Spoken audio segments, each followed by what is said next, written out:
Chapter 11. There were no further excitements that night. I had breakfast in bed and got up late the next morning. Mrs. Blair hailed me as I came on deck. "Good morning, gypsy girl. Sit down here by me. You look as though you hadn't slept well." "Why do you call me that?" I asked as I sat down obediently. "Do you mind? It suits you somehow. I've called you that in my own mind from the beginning. It's the gypsy element in you that makes you so different from anyone else. I decided in my own mind that you and Colonel Race were the only two people on board who wouldn't bore me to death to talk to." "That's funny," I said. "I thought the same about you. Only it's more understandable in your case. You're such an exquisitely finished product." "Not badly put," said Mrs. Blair, nodding her head. "Tell me about yourself, gypsy girl. Why are you going to South Africa?" I told her something about Papa's life work. "So, you're Charles Bedingfield's daughter. I thought you weren't a mere provincial miss. Are you going to Broken Hill to grub up more skulls?" "I may," I said cautiously. "I've got other plans as well." "What a mysterious minx you are. But you do look tired this morning. Didn't you sleep well? I can't keep awake on board a boat. 10 hours sleep for a fool, they say. I could do with 20. She yawned, looking like a sleepy kitten. "An idiot of a steward woke me up in the middle of the night to return me that roll of films I dropped yesterday. He did it in the most melodramatic manner. Stuck his arm through the ventilator and dropped them nearly in the middle of my tummy. I thought it was a bomb for a moment." "Here's your colonel," I said, as the tall, soldierly figure of Colonel Race appeared on the deck. "He's not my colonel particularly. In fact, he admires you very much, gypsy girl. So don't run away." "I want to tie something round my head. It will be more comfortable than a hat." I slipped quickly away. For some reason or other, I was uncomfortable with Colonel Race. He was one of the few people who were capable of making me feel shy. I went down to my cabin and began looking for a broad band of ribbon, or a motor veil with which I could restrain my rebellious locks. Now, I am a tidy person. I like my things always arranged in a certain way, and I keep them so. I had no sooner opened my drawer than I realized that somebody had been disarranging my things.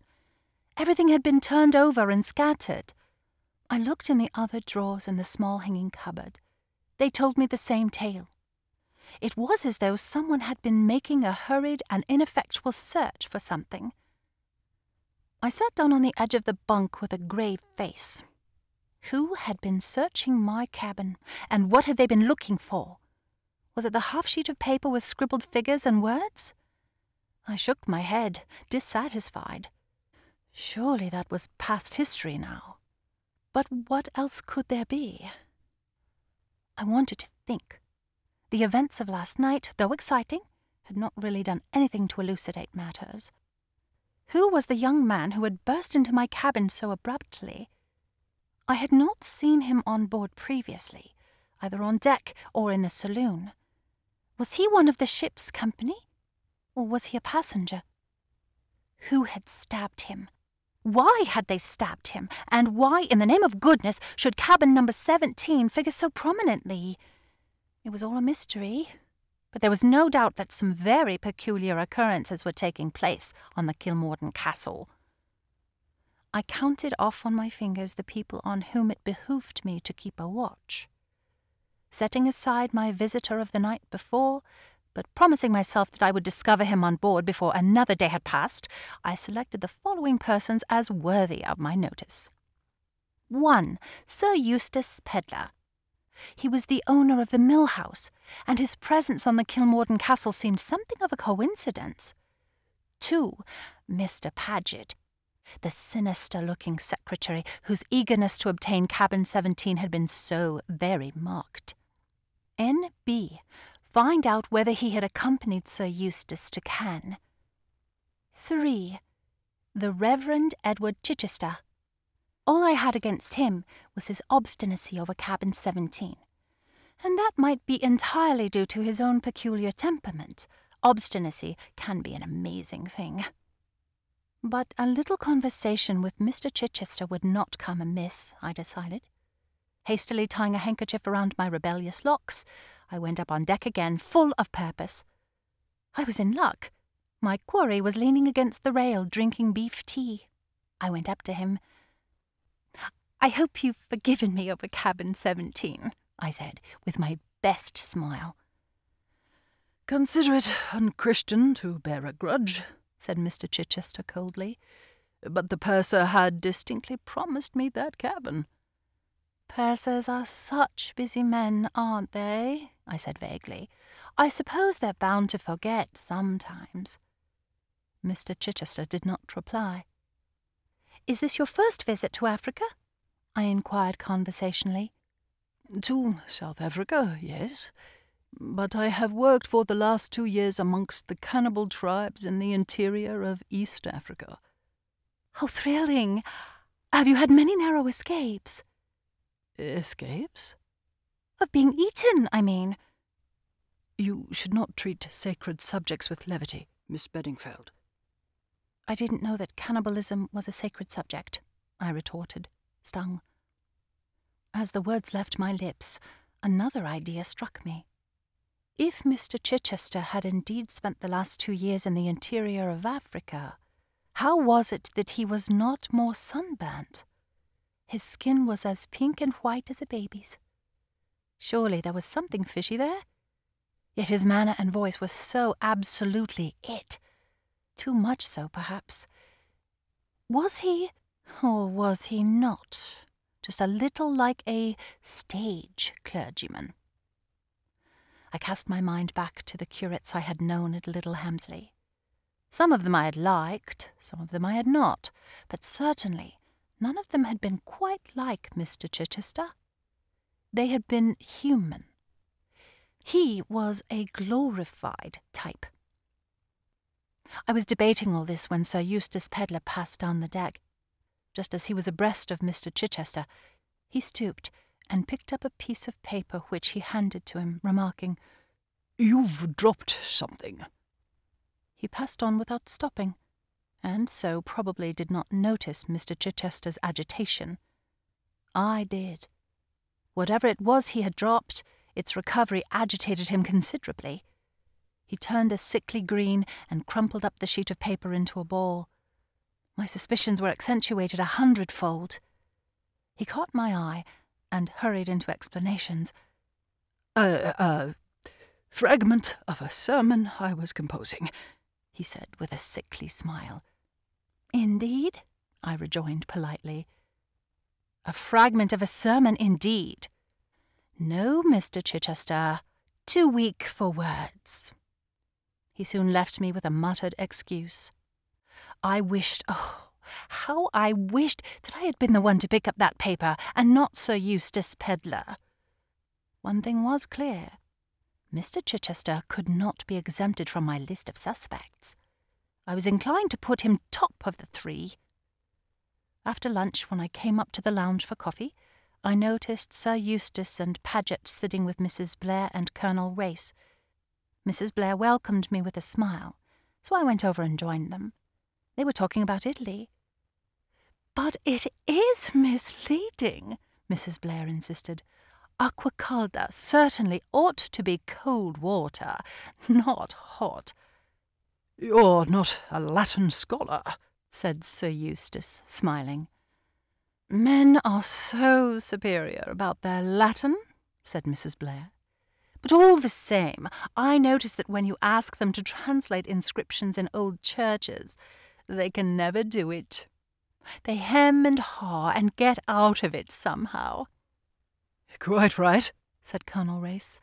"I always do." "But I love the Italians," continued Mrs. Blair. "They're so obliging, though even that has its embarrassing side. You ask them the way somewhere, and instead of saying first to the right, second to the left, or something that one could follow, they pour out a flood of well-meaning directions, and when you look bewildered, they take you kindly by the arm and walk all the way there with you. "Is that your experience in Florence, Paget?" asked Sir Eustace, turning with a smile to his secretary. For some reason the question seemed to discomfort Mr. Paget. He stammered and flushed. "Oh, quite so, yes, quite so." Then with a murmured excuse he rose and left the table. "I'm beginning to suspect Guy Paget of having committed some dark deed in Florence," remarked Sir Eustace, gazing after his secretary's retreating figure. "Whenever Florence or Italy is mentioned, he changes the subject or bolts precipitately." "Perhaps he murdered someone there," said Mrs. Blair hopefully.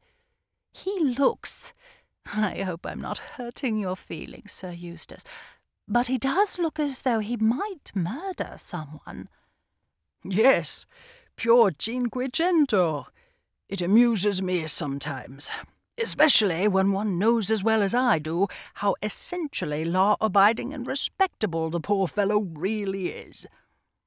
"He's been with you some time, hasn't he, Sir Eustace?" asked Colonel Race.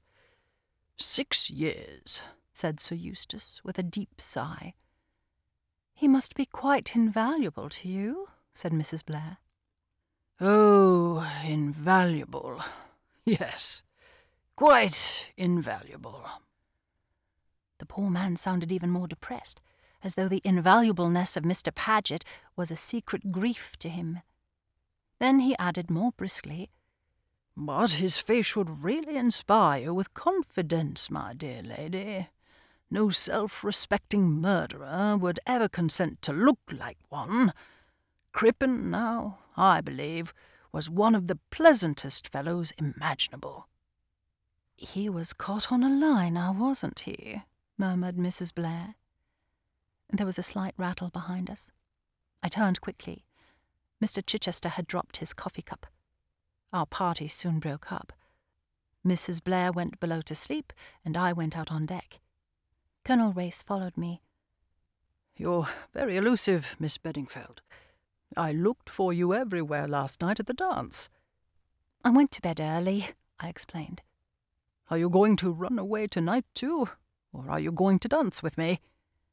"I shall be very pleased to dance with you," I murmured shyly. "But Mrs. Blair—" "Our friend, Mrs. Blair, doesn't care for dancing." "And you do?" "I care for dancing with you." "Oh," I said nervously. I was a little afraid of Colonel Race. Nevertheless, I was enjoying myself. This was better than discussing fossilized skulls with stuffy old professors. Colonel Race was really just my ideal of a stern, silent Rhodesian. Possibly I might marry him. I hadn't been asked, it is true. But as the Boy Scouts say, be prepared. And all women, without in the least meaning it, consider every man they meet as a possible husband for themselves, or for their best friend. I danced several times with him that evening. He danced well. When the dancing was over, and I was thinking of going to bed, he suggested a turn round the deck. We walked round 3 times, and finally subsided into 2 deck chairs. There was nobody else in sight.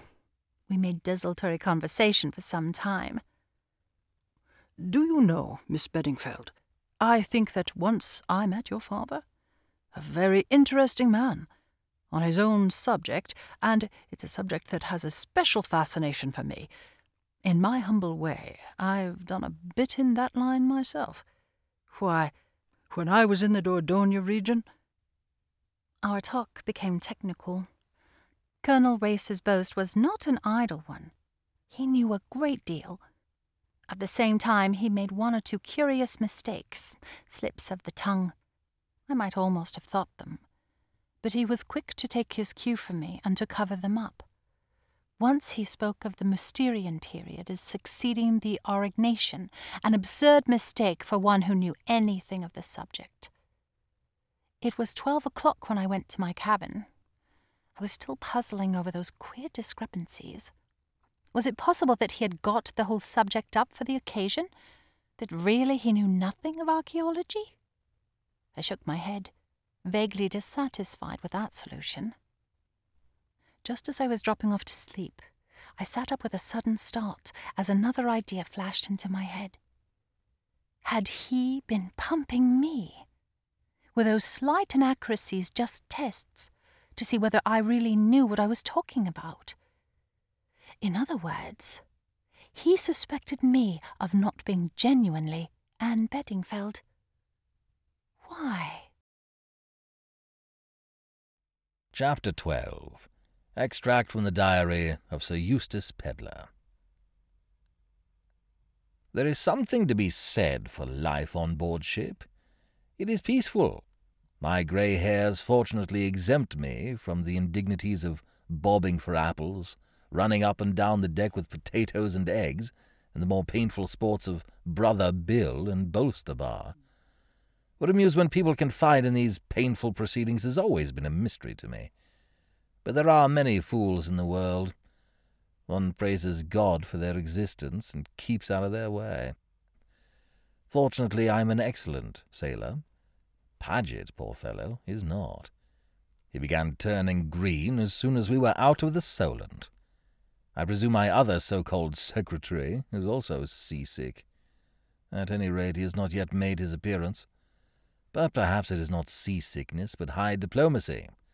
The great thing is that I have not been worried by him. On the whole, the people on board are a mangy lot. Only 2 decent bridge players and 1 decent-looking woman.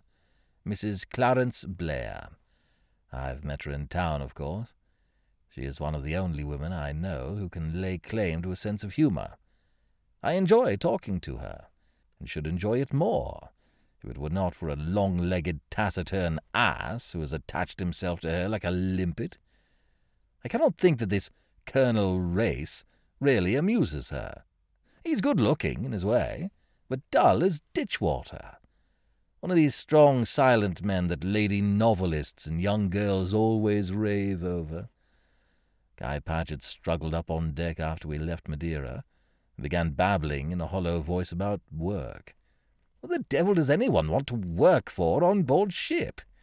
It is true that I promised my publishers my reminiscences early in the summer, but what of it? Who really reads reminiscences? Old ladies in the suburbs. And what do my reminiscences amount to? I've knocked against a certain number of so-called famous people in my lifetime. With the assistance of Paget, I invent insipid anecdotes about them. And the truth of the matter is, Paget is too honest for the job. He won't let me invent anecdotes about the people I might have met, but haven't. I tried kindness with him. "You look a perfect wreck still, my dear chap," I said easily. "What you need is a deck chair in the sun. No, not another word. The work must wait." The next thing I knew, he was worrying about an extra cabin.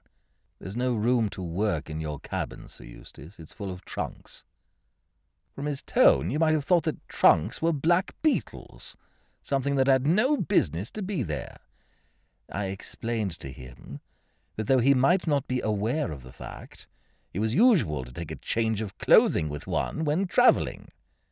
He gave the wan smile with which he always greets my attempts at humour, and then reverted to the business in hand. And we can hardly work in my little hole. I know Paget's little holes. He usually has the best cabin on the ship.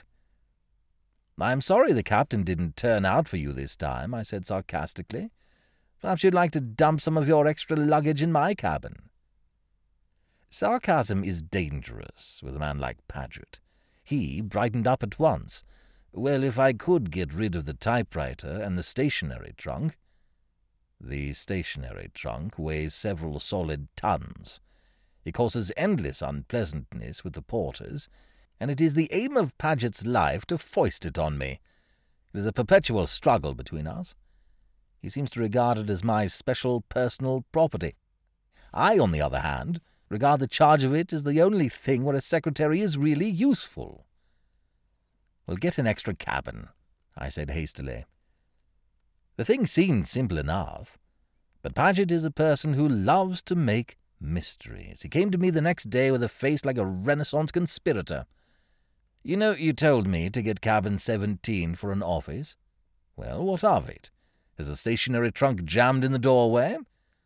"The doorways are the same size in all the cabins," replied Paget seriously.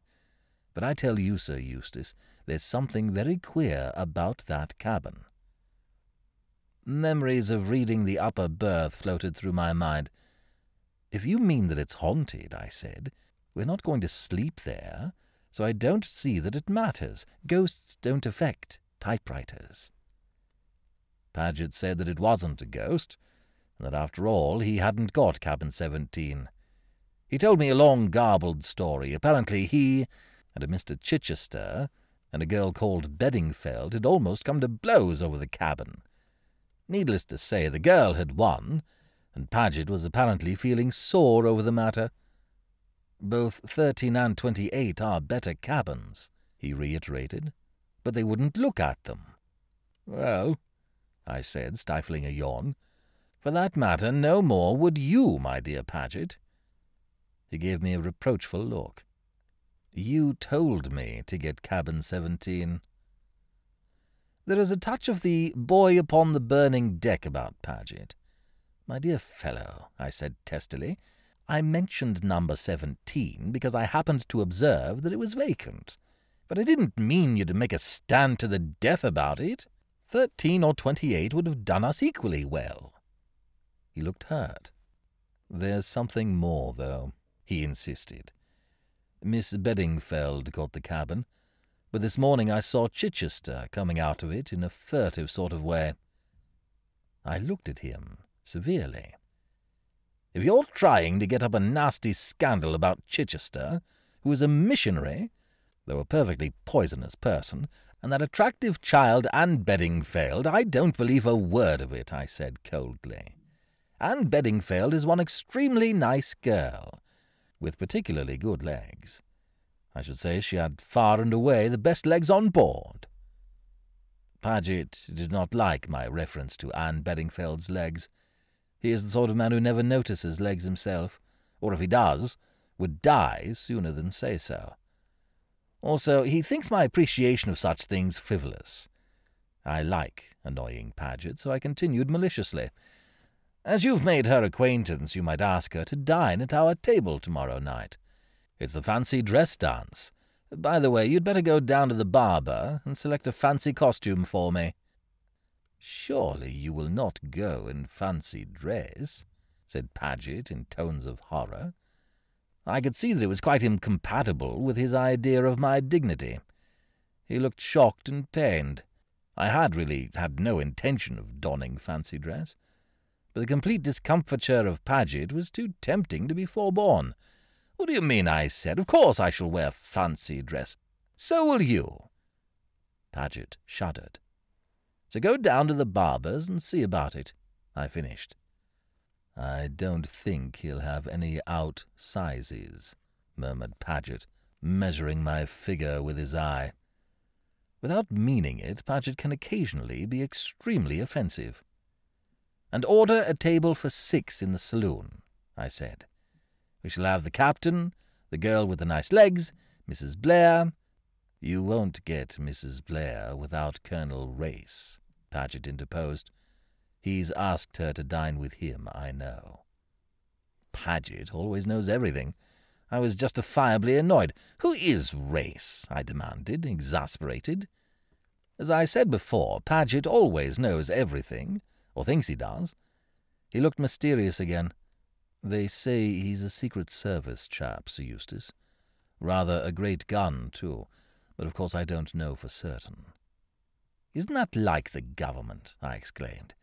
"Here's a man on board whose business it is to carry about secret documents, and they go giving them to a peaceful outsider, who only asks to be let alone." Paget looked even more mysterious. He came a pace nearer and dropped his voice. "If you ask me, the whole thing is very queer, Sir Eustace. Look at that illness of mine before we started." "My dear fellow," I interrupted brutally, "that was a bilious attack. You're always having bilious attacks." Paget winced slightly. It wasn't the usual sort of bilious attack. This time— "For God's sake, don't go into the details of your condition, Paget. I don't want to hear them." "Very well, Sir Eustace. But my belief is that I was deliberately poisoned." "Ah," I said, "you've been talking to Raeburn." He did not deny it. "At any rate, Sir Eustace, he thinks so, and he should be in a position to know." "By the way, where is the chap?" I asked. "I've not set eyes on him since we came on board."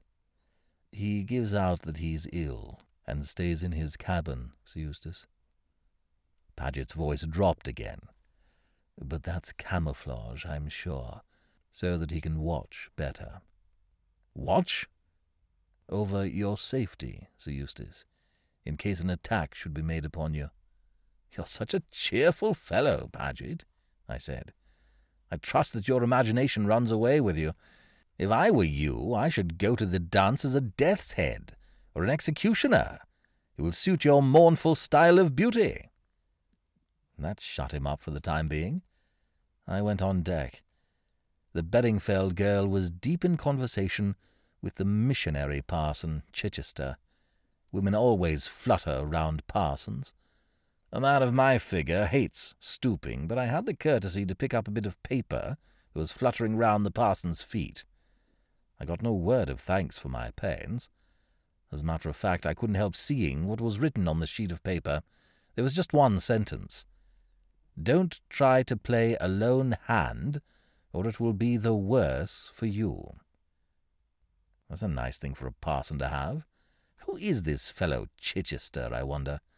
He looks mild as milk, but looks are deceptive. I shall ask Paget about him. Paget always knows everything. I sank gracefully into my deck chair by the side of Mrs. Blair, thereby interrupting her tete-a-tete with Race, and remarked that I didn't know what the clergy were coming to nowadays. Then I asked her to dine with me on the night of the fancy-dress dance. Somehow or other Race managed to get included in the invitation. After lunch, the Bedingfeld girl came and sat with us for coffee. I was right about her legs. They are the best on the ship. I shall certainly ask her to dinner as well. I would very much like to know what mischief Paget was up to in Florence. Whenever Italy is mentioned, he goes to pieces. If I did not know how intensely respectable he is, I should suspect him of some disreputable amour. I wonder now. Even the most respectable men— It would cheer me up enormously if it was so.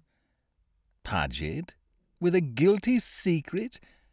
Splendid. Chapter 13. It has been a curious evening.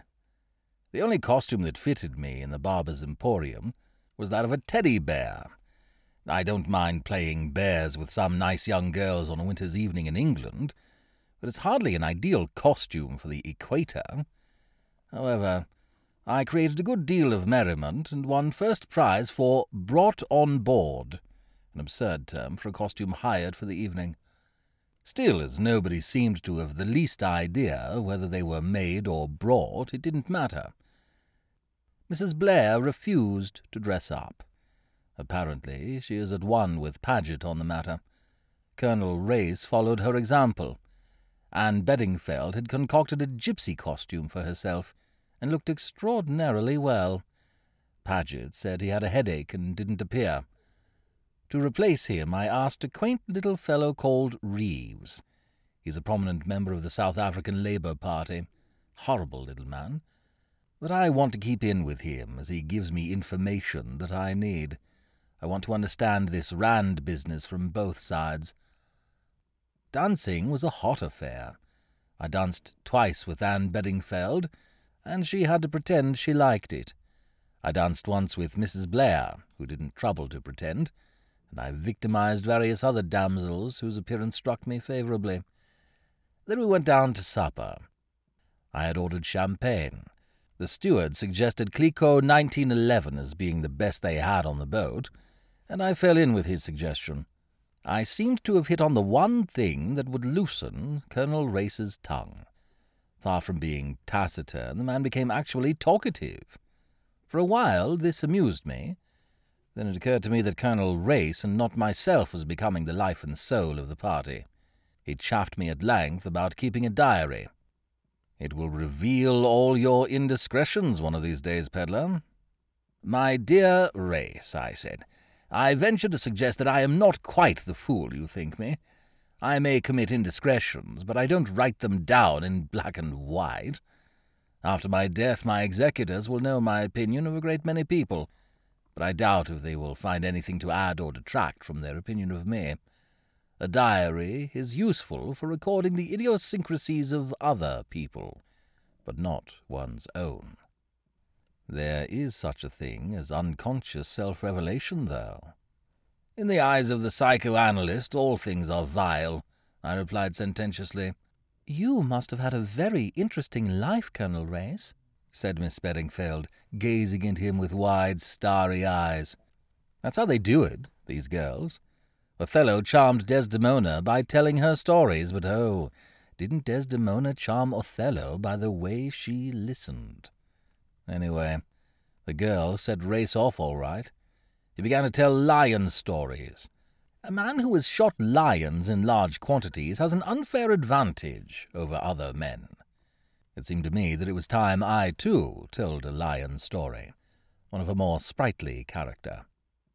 "By the way," I remarked, "that reminds me of a rather exciting tale I heard. A friend of mine was out on a shooting trip somewhere in East Africa.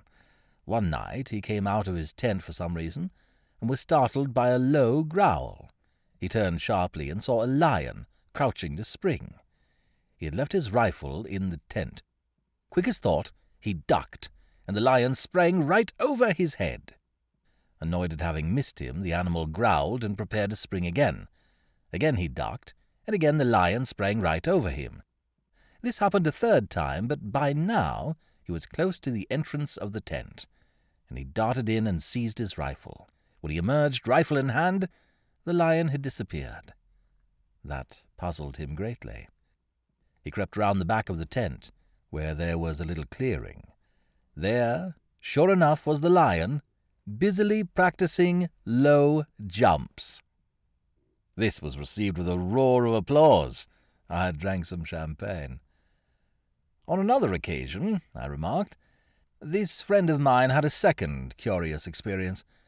He was trekking across country, and being anxious to arrive at his destination before the heat of the day, he ordered his boys to inspan whilst it was still dark. They had some trouble in doing so, as the mules were very restive. But at last they managed it, and a start was made. The mules raced along like the wind, and when daylight came they saw why. In the darkness the boys had inspanned a lion as the near wheeler. This, too, was well received. A ripple of merriment going round the table, but I am not sure that the greatest tribute did not come from my friend, the Labour member, who remained pale and serious. "My God!" he said anxiously. "Who unharnessed them?" "I must go to Rhodesia," said Mrs. Blair. "After what you have told us, Colonel Race, I simply must. It's a horrible journey, though. 5 days in the train." "You must join me in my private car," I said gallantly. "Oh, Sir Eustace, how sweet of you. Do you really mean it?" "I do mean it," I exclaimed reproachfully, and drank another glass of champagne. "Just about another week, and we shall be in South Africa," sighed Mrs. Blair. "Ah, South Africa," I said sentimentally, and began to quote from a recent speech of mine at the Colonial Institute.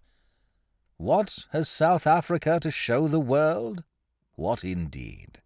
Her fruit and her farms, her wool and her wattles, her herds and her hides, her gold and her diamonds."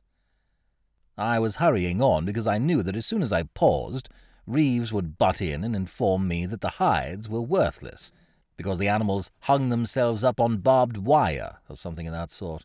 would crab everything else and end up with the hardships of the miners on the Rand. And I was not in the mood to be abused as a capitalist. However, the interruption came from another source of the magic word diamonds. "Diamonds," said Mrs. Blair ecstatically. "Diamonds," breathed Miss Bedingfeld. They both addressed Colonel Race. "I suppose you've been to Kimberley?" I had been to Kimberley too, but I didn't manage to say so in time. Race was being inundated with questions. What were mines like? Was it true that the natives were kept shut up in compounds, and so on? Race answered their questions and showed a good knowledge of his subject. He described the methods of housing the natives, the searches instituted, and the various precautions that De Beers took. "Then it's practically impossible to steal any diamonds?" asked Mrs. Blair, with as keen an air of disappointment as though she had been journeying there for the express purpose. "Nothing's impossible, Mrs. Blair. Thefts do occur, like the case I told you of, where the Kaffir hid the stone in his wound." "Yes, but on a large scale?" "Once in recent years. Just before the war, in fact. You must remember the case, Pedler. You were in South Africa at the time." I nodded. "Tell us," cried Miss Bedingfeld. "Oh, do tell us." Race smiled. "Very well, you shall have the story. I suppose most of you have heard of Sir Lawrence Eardsley, the great South African mining magnate. His mines were gold mines, but he comes into the story through his son. You may remember that just before the war, rumours were afield of a new potential Kimberley hidden somewhere in the rocky floor of the British Guiana jungles. 2 young explorers, so it was reported, had returned from that part of South America, bringing with them a remarkable collection of rough diamonds, some of them of considerable size. Diamonds of small size had been found before in the neighbourhood of the Essequibo and Mazaruni rivers, but these 2 young men, John Eardsley and his friend Lucas, claimed to have discovered beds of great carbon deposits at the common head of 2 streams. The diamonds were of every colour, pink, blue, yellow, green, black, and the purest white. Eardsley and Lucas came to Kimberley, where they were to submit their gems to inspection. At the same time, a sensational robbery was found to have taken place at De Beers. When sending diamonds to England, they are made up into a packet. This remains in the big safe, of which the 2 keys are held by 2 different men, whilst a 3rd man knows the combination. They are handed to the bank, and the bank send them to England. Each package is worth roughly about £100,000. On this occasion the bank was struck by something a little unusual about the sealing of the packet. It was opened and found to contain knobs of sugar. Exactly how suspicion came to fasten on John Eardsley I do not know. It was remembered that he had been very wild at Cambridge, and that his father had paid his debts more than once. Anyhow, it soon got abroad that this story of South American diamond fields was all a fantasy. John Eardsley was arrested. In his possession was found a portion of the De Beers diamonds. But the case never came to court. Sir Lawrence Eardsley paid over a sum equal to the missing diamonds, and De Beers did not prosecute. Exactly how the robbery was committed has never been known, but the knowledge that his son was a thief broke the old man's heart. He had a stroke shortly afterwards. As for John, his fate was in a way merciful. He enlisted, went to the war, fought there bravely, and was killed, thus wiping out the stain on his name. Sir Lawrence himself had a 3rd stroke and died about a month ago. He died intestate, and his vast fortune passed to his next of kin, a man whom he hardly knew. The colonel paused. A babble of ejaculations and questions broke out. Something seemed to attract Miss Bedingfeld's attention. She turned in her chair. At the little gasp she gave, I too turned. My new secretary, Rayburn, was standing in the doorway. Under his tan, his face had the pallor of one who has seen a ghost. Evidently, Race's story had moved him profoundly.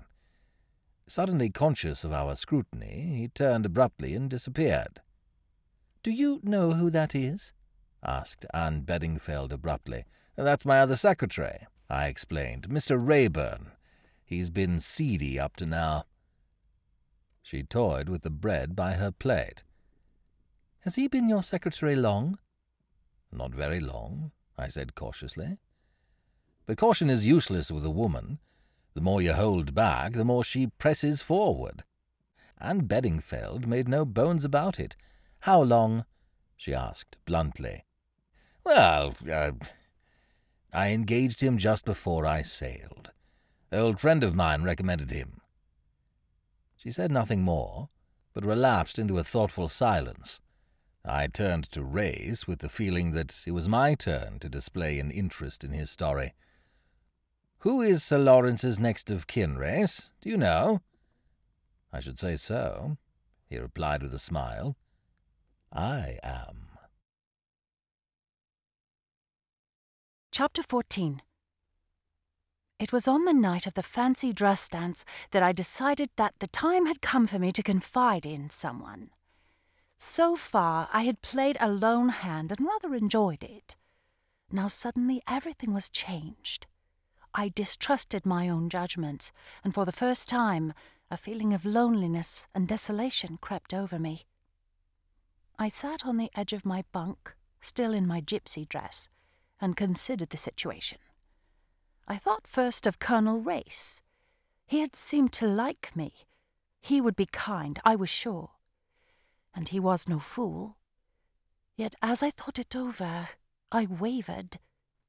He was a man of commanding personality. He would take the whole matter out of my hands. And it was my mystery. There were other reasons, too, which I would hardly acknowledge to myself, but which made it inadvisable to confide in Colonel Race. Then I thought of Mrs. Blair. She, too, had been kind to me. I did not delude myself into the belief that that really meant anything.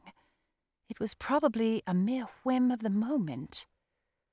All the same, I had it in my power to interest her. She was a woman who had experienced most of the ordinary sensations of life. I proposed to supply her with an extraordinary one, and I liked her, liked her ease of manner, her lack of sentimentality, her freedom from any form of affectation. My mind was made up. I decided to seek her out then and there. She would hardly be in bed yet. Then I remembered that I did not know the number of her cabin. My friend, the night stewardess, would probably know. I rang the bell. After some delay, it was answered by a man. He gave me the information I wanted. Mrs. Blair's cabin was number 71. He apologized for the delay in answering the bell, but explained that he had all the cabins to attend to. "Where's the stewardess, then?" I asked. "They all go off duty at 10 o'clock. "No, I mean the night stewardess." "No stewardess on at night, miss." But a stewardess came the other night, about 1 o'clock. "You must have been dreaming, miss. There's no stewardess on duty after 10. He withdrew, and I was left to digest this morsel of information. Who was the woman who had come to my cabin on the night of the 22nd? My face grew graver as I realized the cunning and audacity of my unknown antagonists. Then, pulling myself together, I left my own cabin and sought that of Mrs. Blair. I knocked at the door. "Who's that?" called her voice from within. "It's me, Anne Bedingfeld." "Oh, come in, gypsy girl." I entered. A good deal of scattered clothing lay about, and Mrs. Blair herself was draped in one of the loveliest kimonos I had ever seen. It was all orange and gold and black, and made my mouth water to look at it. "Mrs. Blair," I said abruptly, "I want to tell you the story of my life. That is, if it isn't too late, and you won't be bored." "Not a bit. I always hate going to bed," said Mrs. Blair, her face crinkling into smiles in the delightful way it had. And I should love to hear the story of your life. You're a most unusual creature, gypsy girl. Nobody else would think of bursting in on me at 1 a.m. to tell me the story of their life, especially after snubbing my natural curiosity for weeks, as you have done. I'm not accustomed to being snubbed. It's been quite a pleasing novelty. Sit down on the sofa and unburden your soul."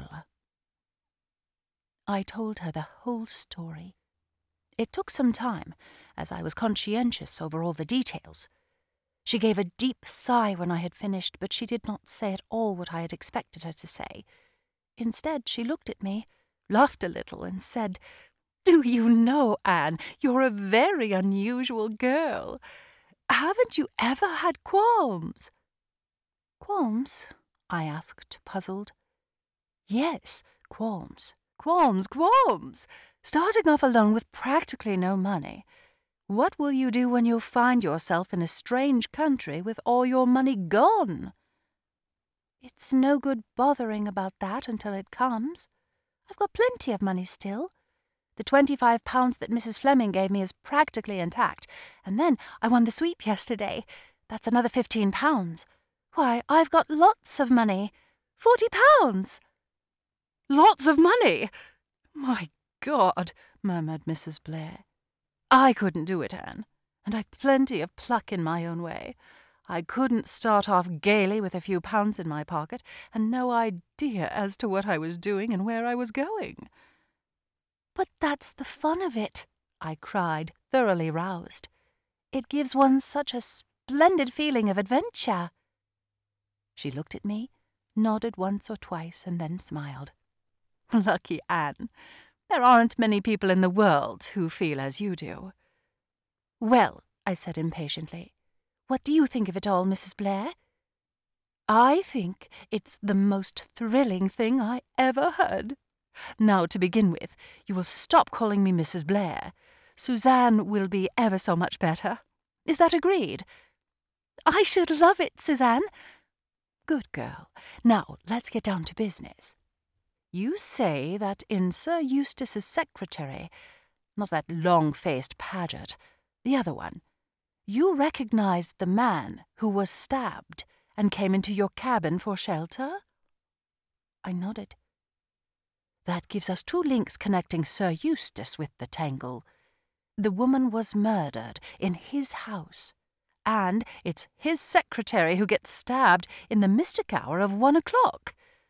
I don't suspect Sir Eustace himself, but it can't be all coincidence. There's a connection somewhere, even if he himself is unaware of it.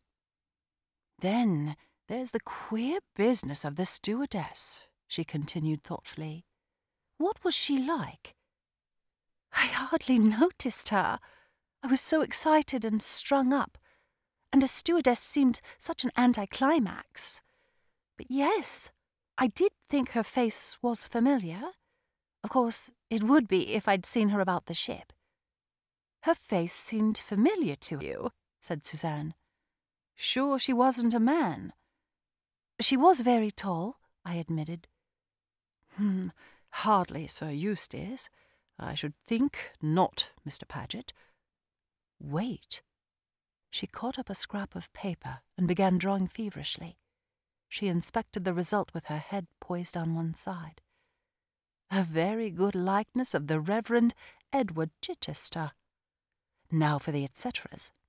She passed the paper over to me. "Is that your stewardess?" "Why, yes!" I cried. "Suzanne, how clever of you!"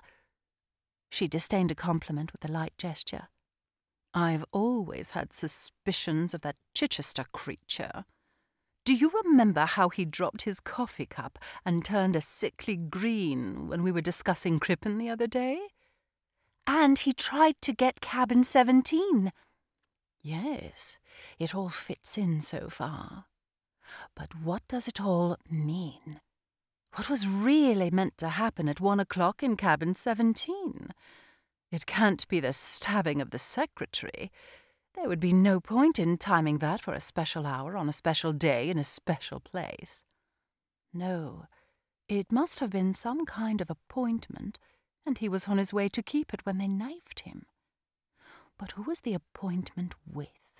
Certainly not with you. It might have been with Chichester, or it might have been with Paget. That seems unlikely, I objected. They can see each other any time. We both sat silent for a minute or two. Then Suzanne started off on another tack. Could there have been anything hidden in the cabin? That seems probable, I agreed. It would explain my things being ransacked the next morning. But there was nothing hidden there. I'm sure of it. The young man couldn't have slipped something into a drawer the night before. I shook my head. I should have seen him. Could it have been your precious piece of paper they were looking for? It might have been, but it seems rather senseless. It was only a time and a date, and they were both past by then. Suzanne nodded. That's so, of course. No, it wasn't the paper. By the way, have you got it with you? I'd rather like to see it. I had brought the paper with me as Exhibit A, and I handed it over to her. She scrutinized it, frowning. There's a dot after the 17. Why isn't there a dot after the 1, too? There's a space, I pointed out. Yes, there's a space, but... Suddenly she rose and peered at the paper, holding it as close under the light as possible. There was a repressed excitement in her manner. Anne, that isn't a dot. That's a flaw in the paper. A flaw in the paper, you see? So you've got to ignore it and just go by the spaces. The spaces! I had risen and was standing by her. I read out the figures as I now saw them. 1, 71, 22. You see, said Suzanne, it's the same, but not quite. It's 1 o'clock still, and the 22nd. But it's cabin 71. My cabin, Anne. We stood staring at each other, so pleased with our new discovery and so rapt with excitement that you might have thought we had solved the whole mystery. Then I fell to earth with a bump. But, Suzanne, nothing happened here at 1 o'clock on the 22nd. Her face fell also. No, it didn't. Another idea struck me. This isn't your own cabin, is it, Suzanne? I mean, not the one you originally booked? No, the purser changed me into it. I wonder if it was booked before sailing for someone who didn't turn up. I suppose we could find out. We don't need to find out, Gypsy girl, cried Suzanne. I know. The purser was telling me about it. The cabin was booked in the name of Mrs. Gray. But it seems that Mrs. Gray was merely a pseudonym for the famous Madame Nadina. She's a celebrated Russian dancer, you know. She's never appeared in London, but Paris has been quite mad about her. She had a terrific success there all through the war. A thoroughly bad lot, I believe, but most attractive. The purser expressed his regrets that she wasn't on board in a most heartfelt fashion when he gave me her cabin, and then Colonel Race told me a lot about her. It seems there were very queer stories afloat in Paris. She was suspected of espionage, but they couldn't prove anything. I rather fancy Colonel Race was over there simply on that account. He's told me some very interesting things. There was a regular organized gang, not German in origin at all. In fact, the head of it, a man always referred to as the Colonel, was thought to be an Englishman, but they never got any clue as to his identity. But there is no doubt that he controlled a considerable organization of international crooks. Robberies, espionages, assaults. He undertook them all, and usually provided an innocent scapegoat to pay the penalty. Diabolically clever he must have been. This woman was supposed to be one of his agents, but they couldn't get hold of anything to go upon. Yes, Anne, we're on the right tack.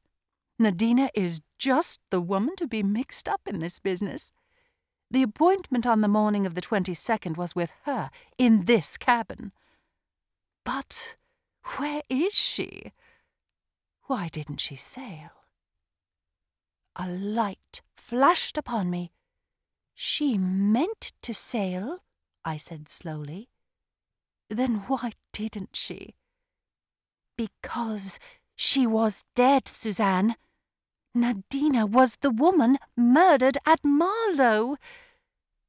My mind went back to the bare room in the empty house, and there swept over me again that indefinable sensation of menace and evil. With it came the memory of the falling pencil and the discovery of the roll of films. A roll of films.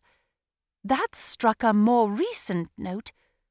Where had I heard of a roll of films, and why did I connect that thought with Mrs. Blair? Suddenly, I flew at her and almost shook her in my excitement. Your films! The ones that were passed to you through the ventilator! Wasn't that on the 22nd? The ones I lost? How do you know they were the same? Why would anyone return them to you that way, in the middle of the night? It's a mad idea. No, they were a message. The films had been taken out of the yellow tin case and something else put inside. Have you got it still? I may have used it. No, here it is. I remember I tossed it into the rack at the side of the bunk. She held it out to me. It was an ordinary round tin cylinder, such as films are packed in for the tropics. I took it with trembling hand, but even as I did so, my heart leapt. It was noticeably heavier than it should have been. With shaking fingers, I peeled off the strip of adhesive plaster that kept it airtight. I pulled off the lid, and a stream of dull, glassy pebbles rolled onto the bed.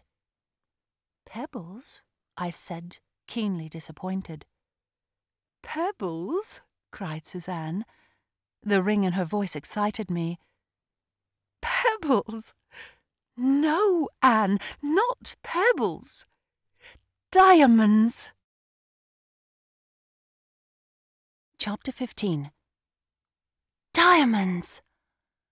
I stared, fascinated at the glassy heap on the bunk. I picked up one which, but for the weight, might have been a fragment of broken bottle. Are you sure, Suzanne? Oh, yes, my dear. I've seen rough diamonds too often to have any doubts. They're beauties, too, Anne, and some of them are unique, I should say. There's a history behind these. The history we heard tonight, I cried. You mean Colonel Race's story? It can't be a coincidence. He told it for a purpose. To see its effect, you mean? I nodded. Its effect on Sir Eustace? Yes. But even as I said it, a doubt assailed me. Was it Sir Eustace who had been subjected to a test? Or had the story been told for my benefit? I remembered the impression I had received on that former night of having been deliberately pumped. For some reason or other, Colonel Race was suspicious. But where did he come in? What possible connection could he have with the affair? Who is Colonel Race? I asked. That's rather a question, said Suzanne. He's pretty well known as a big game hunter, and, as you heard him say tonight, he was a distant cousin of Sir Lawrence Erdsley. I've never actually met him until this trip. He journeys to and from Africa a good deal. There's a general idea that he does Secret Service work. I don't know whether it's true or not. He's certainly rather a mysterious creature. I suppose he came into a lot of money as Sir Lawrence Erdsley's heir? My dear Anne, he must be rolling. You know he'd be a splendid match for you. I can't have a good go at him with you aboard the ship, I said, laughing. Oh, these married women! We do have a pull, murmured Suzanne complacently, and everybody knows that I am absolutely devoted to Clarence, my husband, you know. It's so safe and pleasant to make love to a devoted wife. It must be very nice for Clarence to be married to someone like you. Well, I'm wearing to live with. Still, he can always escape to the Foreign Office, where he fixes his eyeglasses to his eye and goes to sleep in a big armchair. We might cable to him to tell us all he knows about race. I love sending cables, and they annoy Clarence so. He always says a letter would have done as well. I don't suppose he'd tell us anything, though. He's so frightfully discreet. That's what makes him so hard to live with for long on end. But let us go on with our matchmaking. I'm sure Colonel Race is very attracted to you, Anne. Give him a couple of glances from those wicked eyes of yours, and the deed is done. Everyone gets engaged on board ship. There's nothing else to do. I don't want to get married. Don't you? Said Suzanne. Why not? I love being married, even to Clarence. I disdained her flippancy. What I want to know is, I said with determination, what has Colonel Race got to do with this? He's in it somewhere. You don't think it was a mere chance, his telling that story? No, I don't, I said decidedly. He was watching us all narrowly. You remember, some of the diamonds were recovered, not all. Perhaps these are the missing ones, or perhaps... Perhaps what? I did not answer directly. I should like to know, I said, what became of the other young man. Not Erdsley, but what was his name? Lucas! We're getting some light on the thing anyway. It's the diamonds all these people are after. It must have been to obtain possession of the diamonds that the man in the brown suit killed Nadina. He didn't kill her, I said sharply. Of course he killed her. Who else could have done so? I don't know, but I'm sure he didn't kill her. He went into that house 3 minutes after her and came out as white as a sheet. Because he found her dead. But nobody else went in. Then the murderer was in the house already, or else he got in some other way. There's no need for him to pass the lodge. He could have climbed over the wall. Suzanne glanced at me sharply. The man in the brown suit, she mused. Who was he, I wonder? Anyway, he was identical with the doctor in the tube. He would have time to remove his makeup and follow the woman to Marlow. She and Carton were to have met there. They both had an order to view the same house. And if they took such elaborate precautions to make their meeting appear accidental, they must have suspected they were being followed. All the same, Carton did not know that his shadower was the man in the brown suit. When he recognized him, the shock was so great that he lost his head completely and stepped back onto the line. That all seems pretty clear. Don't you think so, Anne? I did not reply. Yes, that's how it was. He took the paper from the dead man, and in his hurry to get away, he dropped it. Then he followed the woman to Marlow. What did he do when he left there? When he had killed her, or, according to you, found her dead? Where did he go? Still, I said nothing. I wonder now, said Suzanne musingly. Is it possible that he induced Sir Eustace Pedler to bring him on board as his secretary? It would be a unique chance of getting safely out of England and dodging the hue and cry. But how did he square Sir Eustace? It looks as though he had some hold over him.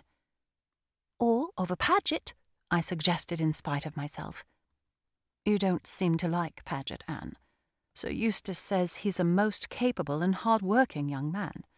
And, really, he may be, for all we know, against him. Well, to continue my surmises, Raeburn is the man in the brown suit. He had read the paper he dropped.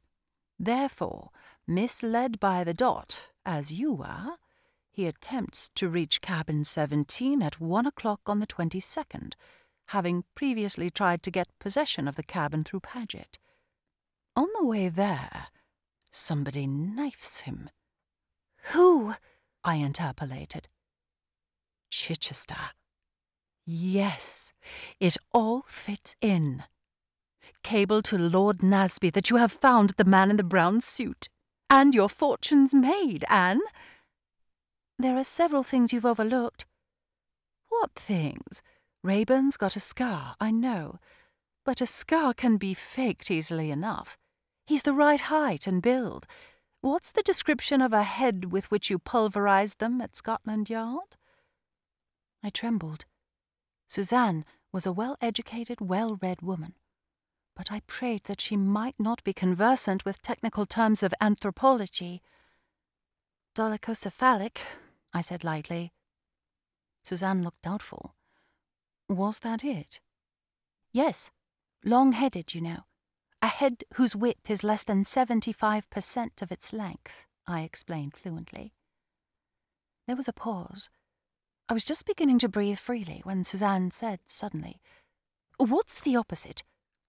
"What do you mean, the opposite?" "Well, there must be an opposite. What do you call the heads whose breadth is more than 75% of their length?" "Brachycephalic," I murmured unwillingly. "That's it. I thought that was what you said." "Did I? It was a slip of the tongue. I meant dolichocephalic," I said, with all the assurance I could muster. Suzanne looked at me searchingly, then she laughed. "You lie very well, gypsy girl. But it will save time and trouble now if you tell me all about it." "There's nothing to tell," I said unwillingly. "Isn't there?" said Suzanne gently. "I suppose I shall have to tell you," I said slowly. "I'm not ashamed of it. You can't be ashamed of something that just happens to you. That's what he did. He was detestable, rude, and ungrateful. But that, I think I understand. It's like a dog that's been chained up or badly treated. It'll bite anybody. That's what he was like, bitter and snarling. I don't know why I care, but I do. I care horribly. Just seeing him has turned my whole life upside down. I love him. I want him. I'll walk all over Africa barefoot till I find him, and I'll make him care for me. I'd die for him.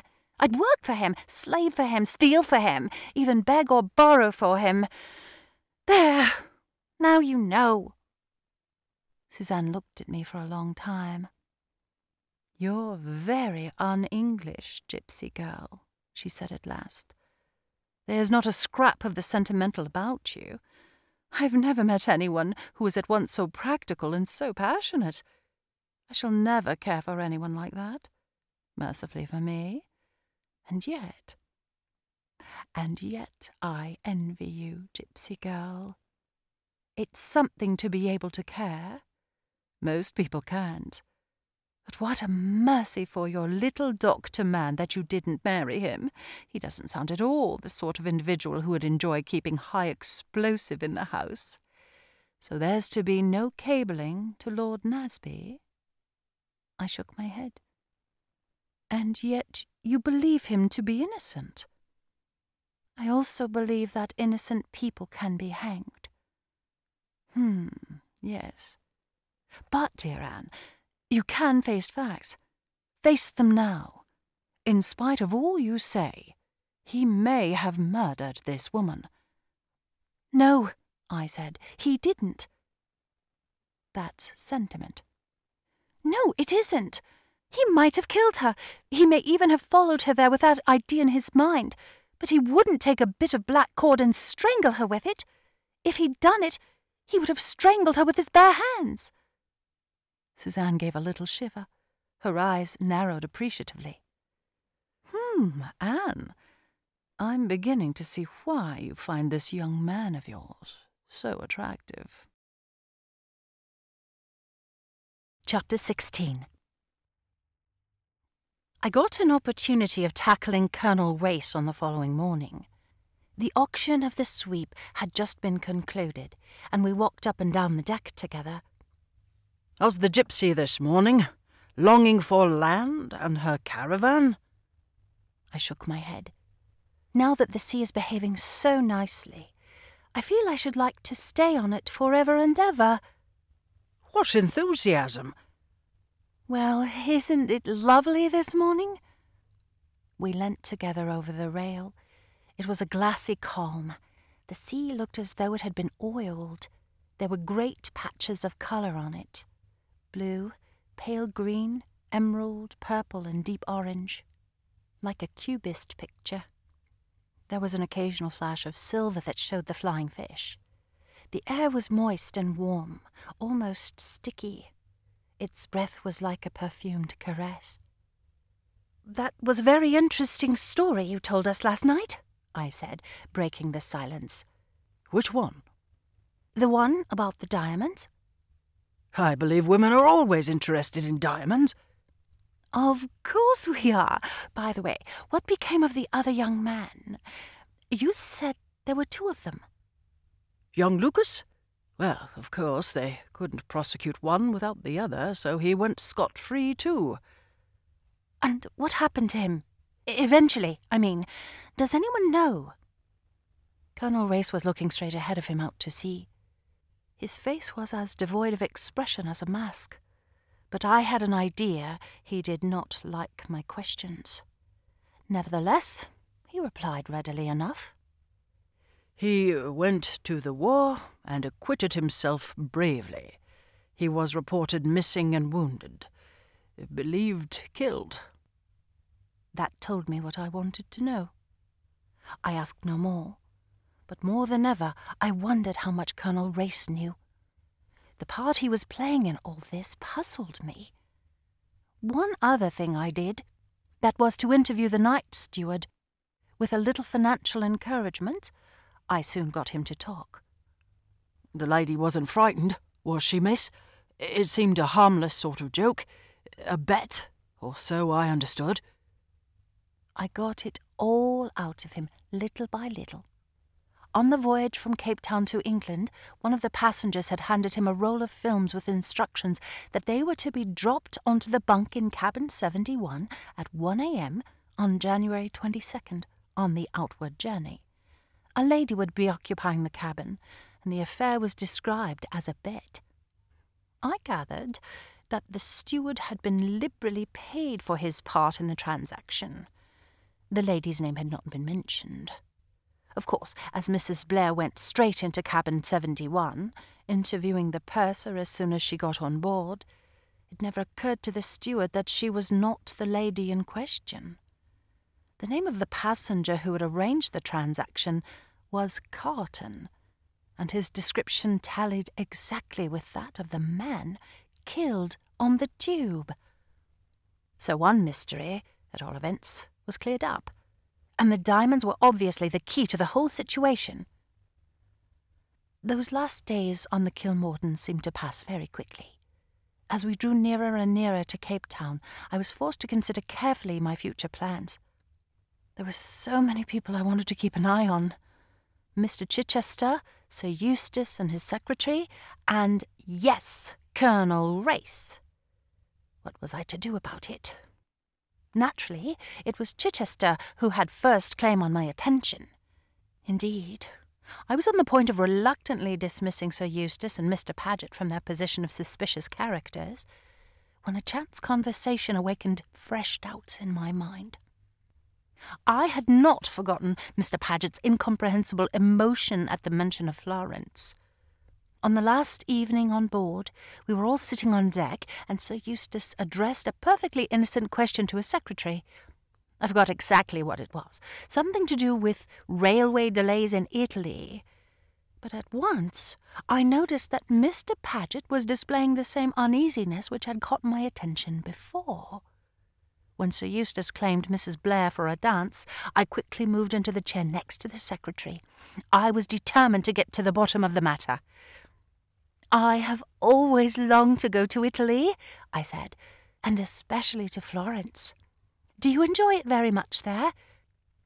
"Indeed I did, Miss Bedingfeld. If you will excuse me, there is some correspondence of Sir Eustace's that—" I took hold of him firmly by his coat sleeve.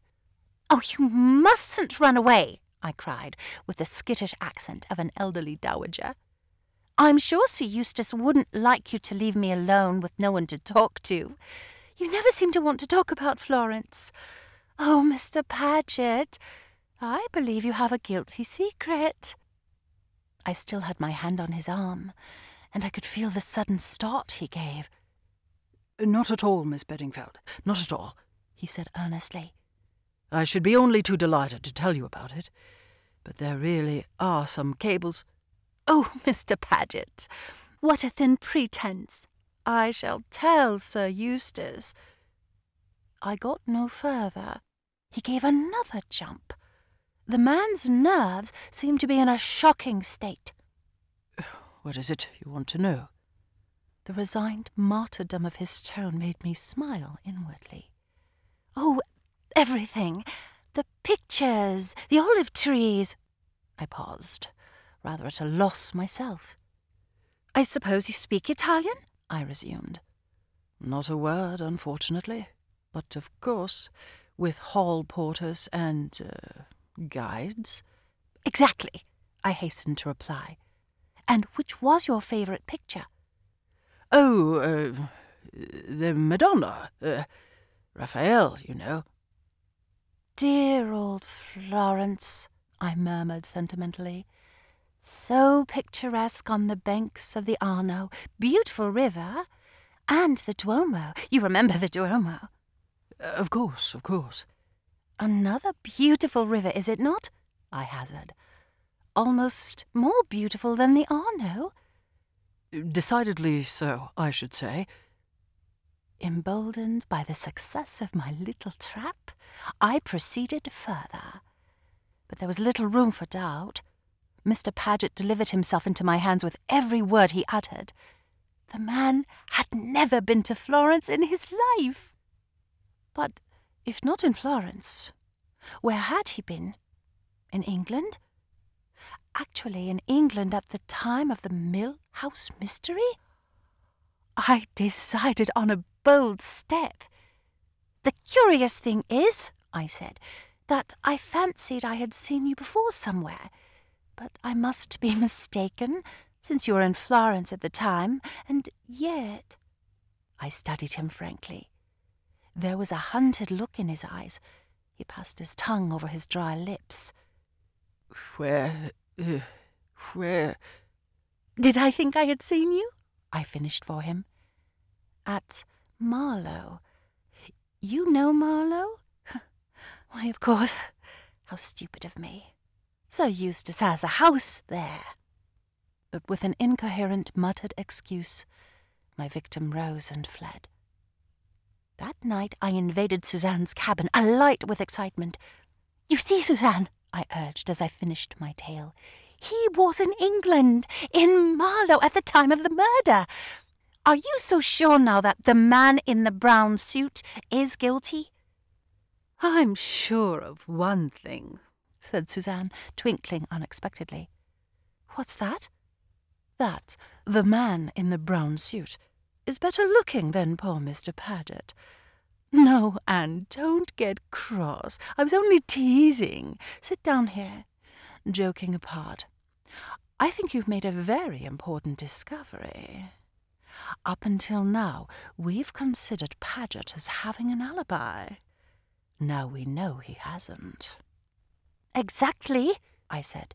"We must keep an eye on him." "As well as everybody else," she said ruefully. Well, that's one of the things I wanted to talk to you about.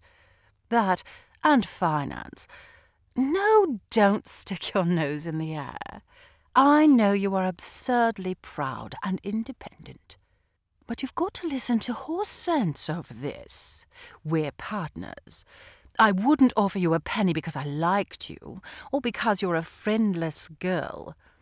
What I want is a thrill, and I'm prepared to pay for it. We're going into this together regardless of expense.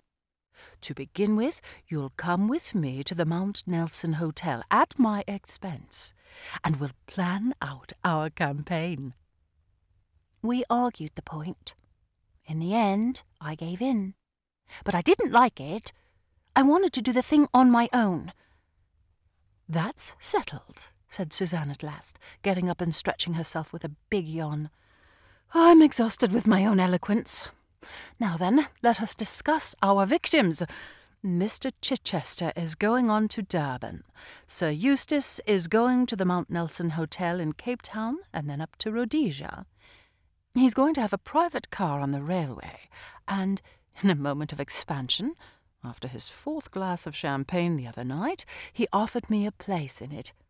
I dare say he didn't really mean it, but, all the same, he can't very well back out if I hold him to it. Good, I approved. You keep an eye on Sir Eustace and Paget, and I take on Chichester. But what about Colonel Race? Suzanne looked at me queerly. Anne, you can't possibly suspect— I do. I suspect everybody. I'm in the mood when one looks round for the most unlikely person. Colonel Race is going to Rhodesia too, said Suzanne thoughtfully. If we could arrange for Sir Eustace to invite him also— You can manage it. You can manage anything. I love butter, purred Suzanne. We parted on the understanding that Suzanne should employ her talents to the best advantage. I felt too excited to go to bed immediately. It was my last night on board. Early tomorrow morning, we should be in Table Bay. I slipped up on deck. The breeze was fresh and cool. The boat was rolling a little in the choppy sea. The decks were dark and deserted. It was after midnight. I leaned over the rail, watching the phosphorescent trail of foam. Ahead of us lay Africa. We were rushing towards it through the dark water. I felt alone in a wonderful world. Wrapped in a strange peace, I stood there, taking no heed of time, lost in a dream. And suddenly I had a curious, intimate premonition of danger. I had heard nothing, but I swung round instinctively. A shadowy form had crept up behind me. As I turned, it sprang.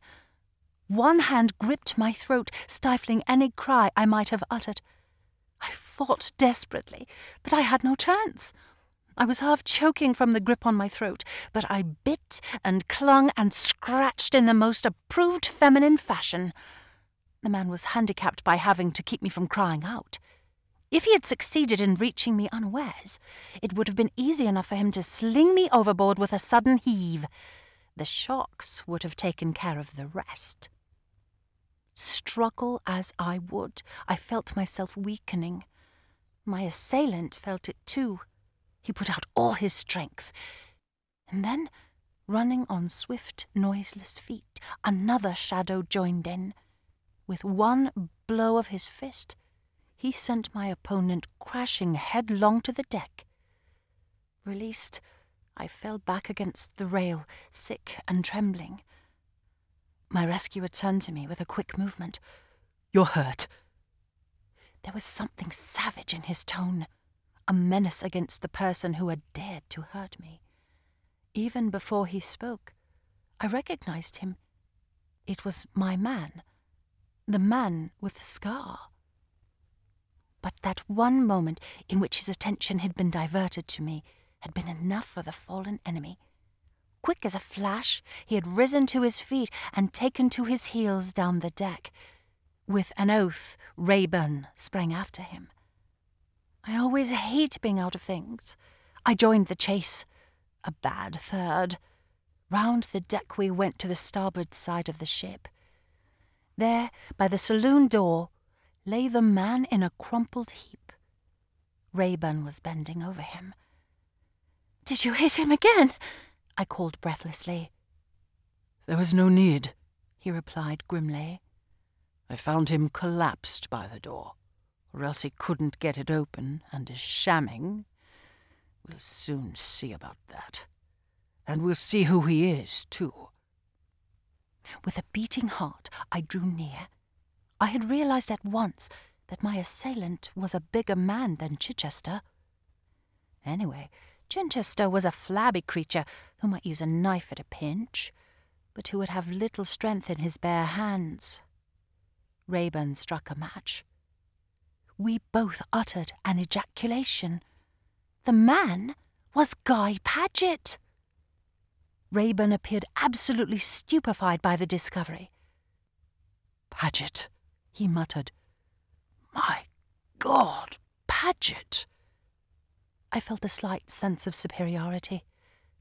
"You seem surprised." "I am," he said heavily. "I never suspected." He wheeled suddenly round on me. "And you're not... You recognized him, I suppose, when he attacked you?" "No, I didn't. All the same, I'm not so very surprised." He stared at me suspiciously. "Where do you come in, I wonder? And how much do you know?" I smiled. "A good deal, Mr. Lucas?" He caught my arm. The unconscious strength of his grip made me wince. "Where did you get that name?" he asked hoarsely. "Isn't it yours?" I demanded sweetly. "Or do you prefer to be called the man in the brown suit?" That did stagger him. He released my arm and fell back a pace or two. "Are you a girl or a witch?" he breathed. "I'm a friend." I advanced a step towards him. "I offered you my help once. I offer it again. Will you have it?" The fierceness of his answer took me aback. "No, I'll have no truck with you or any woman. Do your damnedest." As before, my own temper began to rise. "Perhaps," I said, "you don't realize how much in my power you are? A word from me to the captain—" "Say it," he sneered. Then advancing with a quick step, "And whilst you're realizing things, my girl, do you realize that you're in my power this minute? I could take you by the throat like this." With a swift gesture, he suited the action to the word. I felt his two hands clasp my throat and press ever so little. "Like this, and squeeze the life out of you. And then, like our unconscious friend here, but with more success, fling your dead body to the sharks. What do you say to that?" I said nothing. I laughed, and yet I knew that the danger was real. Just at that moment he hated me, but I knew that I loved the danger, loved the feeling of his hands on my throat, that I would not have exchanged that moment for any other moment in my life. With a short laugh, he released me. "What's your name?" he asked abruptly. "Anne Bedingfeld." "Does nothing frighten you, Anne Bedingfeld?" "Oh, yes," I said, with an assumption of coolness I was far from feeling. "Wasps, sarcastic women, very young men, cockroaches, and superior shop assistants." He gave the same short laugh as before. Then he stirred the unconscious form of Paget with his feet. "What shall we do with this junk? Throw it overboard?" he asked carelessly. "If you like," I answered with equal calm.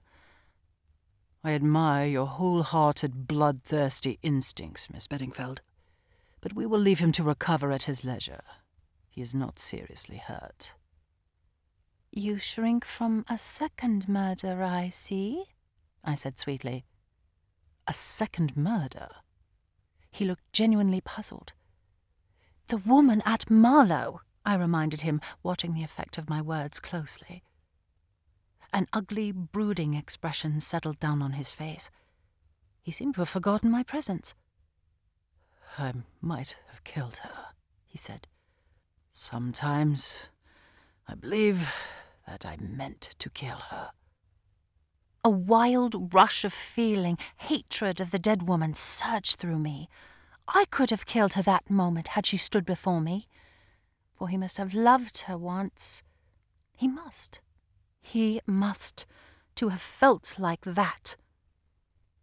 I regained control of myself and spoke in my normal voice. We seem to have said all there is to be said, except good night. "Good night, and goodbye, Miss Bedingfeld." Au revoir, Mr. Lucas. Again he flinched at the name. He came nearer. "Why do you say that? Au revoir, I mean." "Because I have a fancy that we shall meet again." "Not if I can help it." Emphatic as his tone was, it did not offend me. On the contrary, I hugged myself with secret satisfaction. I am not quite a fool.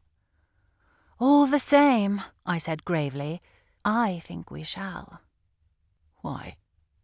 I shook my head, unable to explain the feeling that had actuated my words. "I never wish to see you again," he said suddenly and violently. It was really a very rude thing to say, but I only laughed softly and slipped away into the darkness. I heard him start after me and then pause, and a word floated down the deck. I think it was a witch. Chapter 17. Extract from the Diary of Sir Eustace Pedler. Mount Nelson Hotel, Cape Town. It is really the greatest relief to get off the Kilmorton. The whole time that I was on board, I was conscious of being surrounded by a network of intrigue. To put the lid on everything, Guy Paget must needs engage in a drunken brawl the last night. It is all very well to explain it away, but that is what it actually amounts to.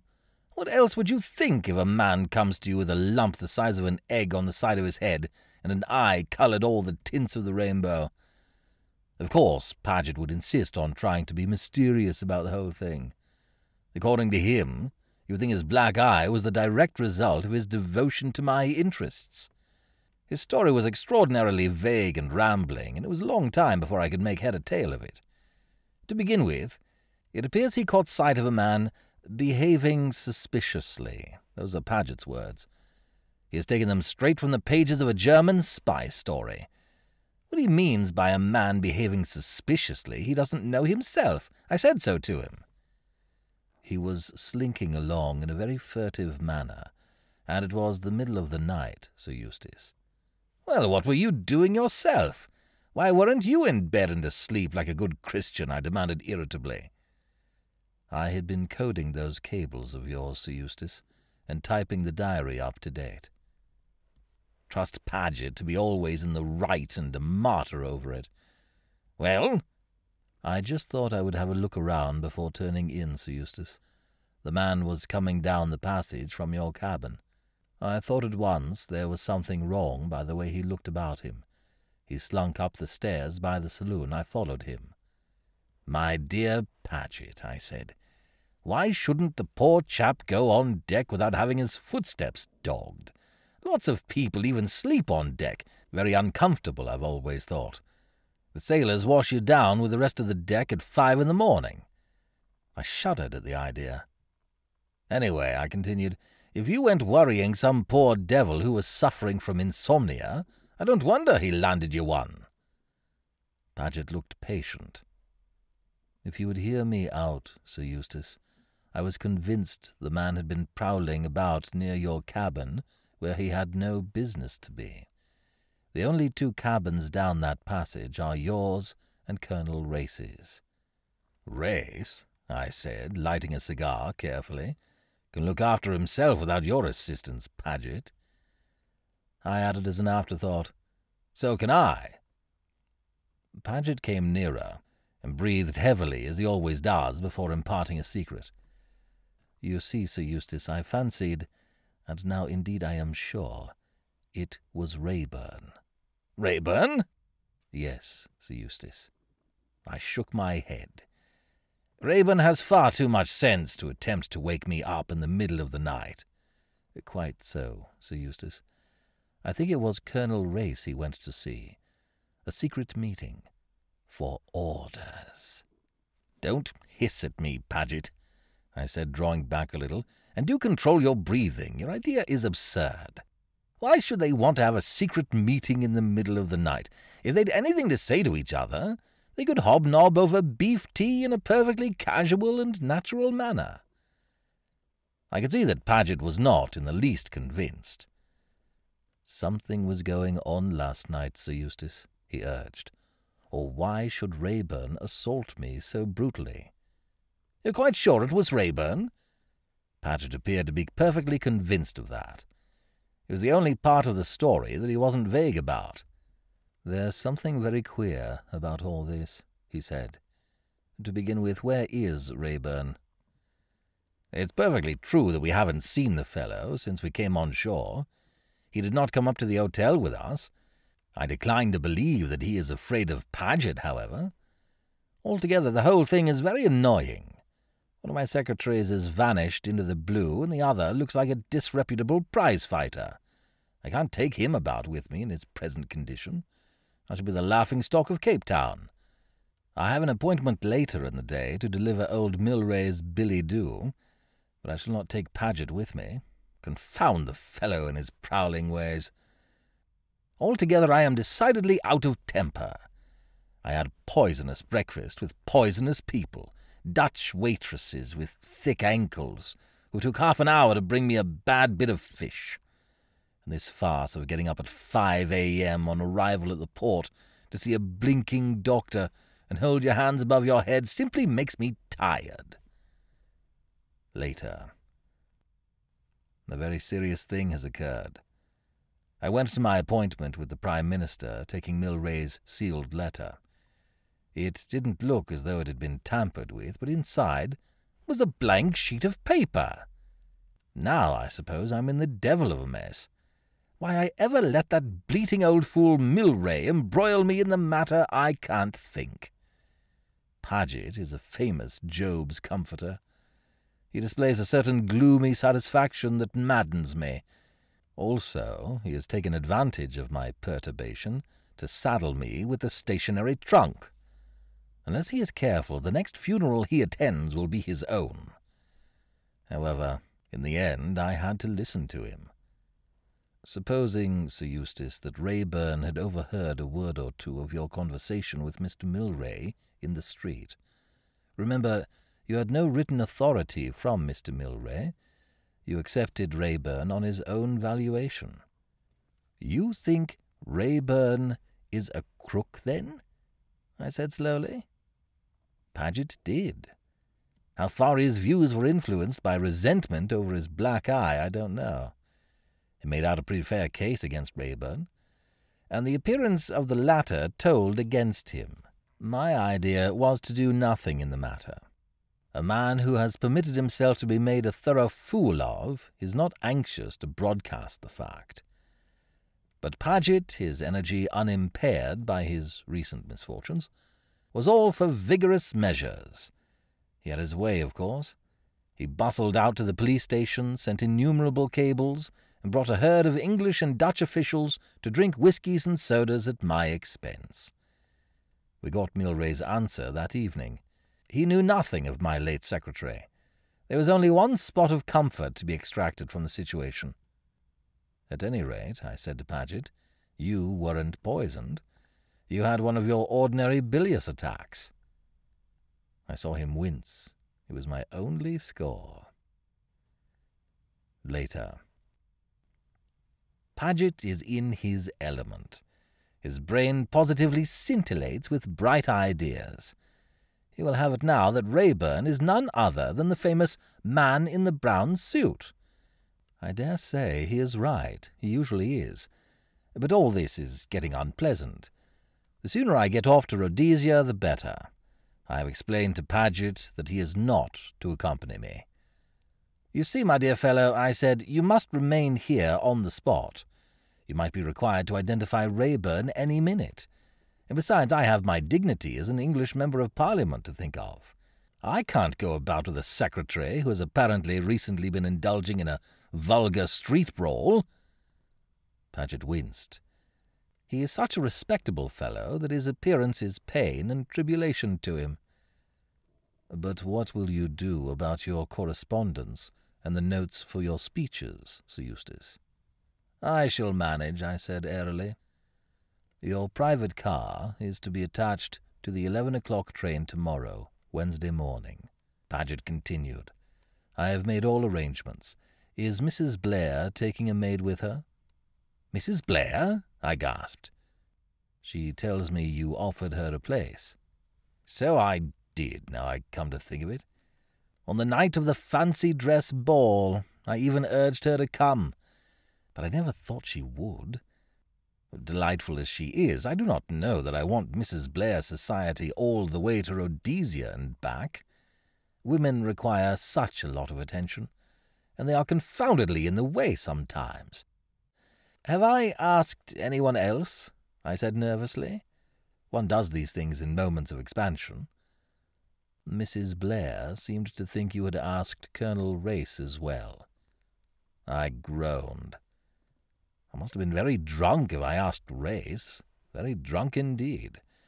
Take my advice, Paget, and let your black eye be a warning to you. Don't go on the bust again. As you know, I am a teetotaler, Sir Eustace. Much wiser to take the pledge if you have a weakness that way. I haven't asked anyone else, have I, Paget? Not that I know of, Sir Eustace. I heaved a sigh of relief. There's Miss Beddingfield, I said thoughtfully. She wants to get to Rhodesia to dig up bones, I believe. I've a good mind to offer her a temporary job as a secretary. She can typewrite, I know, for she has told me so. To my surprise, Paget opposed the idea vehemently. He does not like Anne Beddingfield. Ever since the night of the black eye, he has displayed uncontrollable emotion whenever she is mentioned. Paget is full of mysteries nowadays. Just to annoy him, I shall ask the girl. As I said before, she has extremely nice legs. Chapter 18. I don't suppose that as long as I live, I shall forget my first sight of Table Mountain. I got up frightfully early and went out on deck. I went right up to the boat deck, which I believe is a heinous offence. But I decided to dare something in the cause of solitude. We were just steaming into Table Bay. There were fleecy white clouds hovering above Table Mountain, and nestling on the slopes below, right down to the sea, was the sleeping town, gilded and bewitched by the morning sunlight.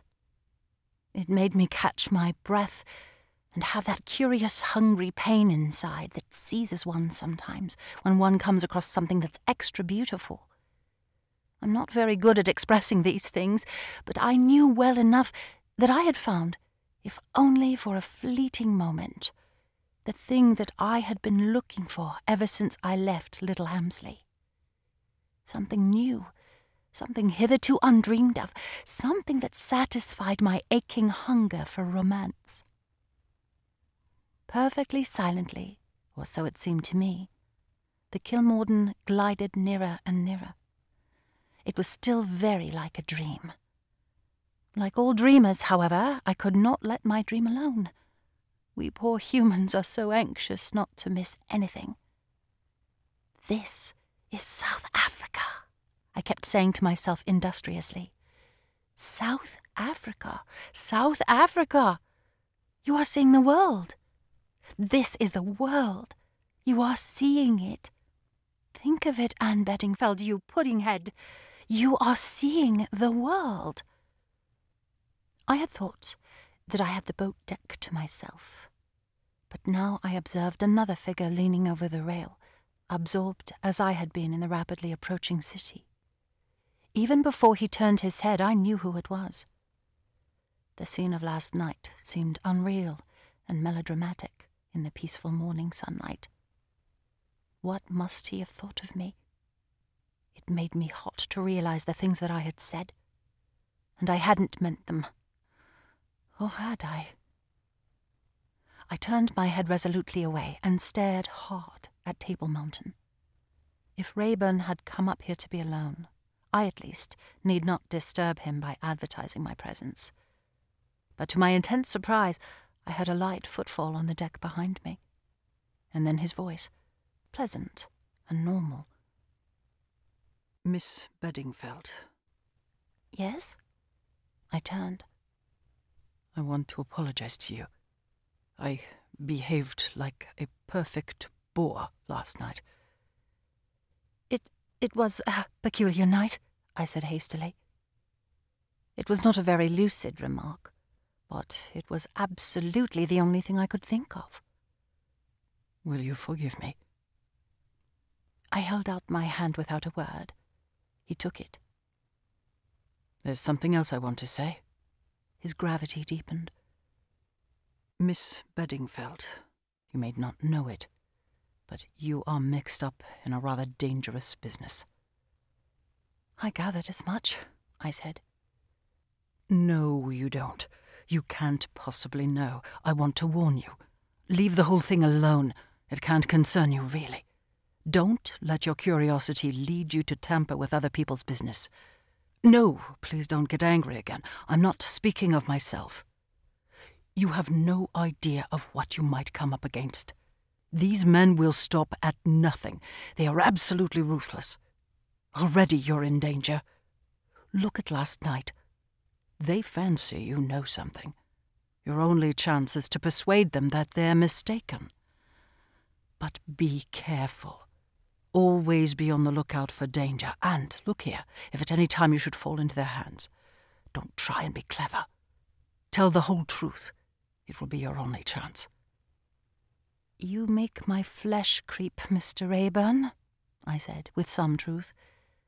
Why do you take the trouble to warn me? He did not answer for some minutes. Then he said in a low voice, It may be the last thing I can do for you. Once on shore, I shall be all right. But I may not get on shore. What? I cried. You see, I'm afraid you're not the only person on board who knows that I am the man in the brown suit. If you think that I told, I said hotly. He reassured me with a smile. I don't doubt you, Miss Bedingfeld. If I ever said I did, I lied. No, but there's one person on board who's known all along. He's only got to speak, and my number's up. All the same, I'm taking a sporting chance that he won't speak. Why? Because he's a man who likes playing a lone hand, and when the police have got me, I should be of no further use to him. Free I might be. Well, an hour will show. He laughed rather mockingly, but I saw his face harden. If he had gambled with fate, he was a good gambler. He could lose and smile. In any case, he said lightly, I don't suppose we shall meet again.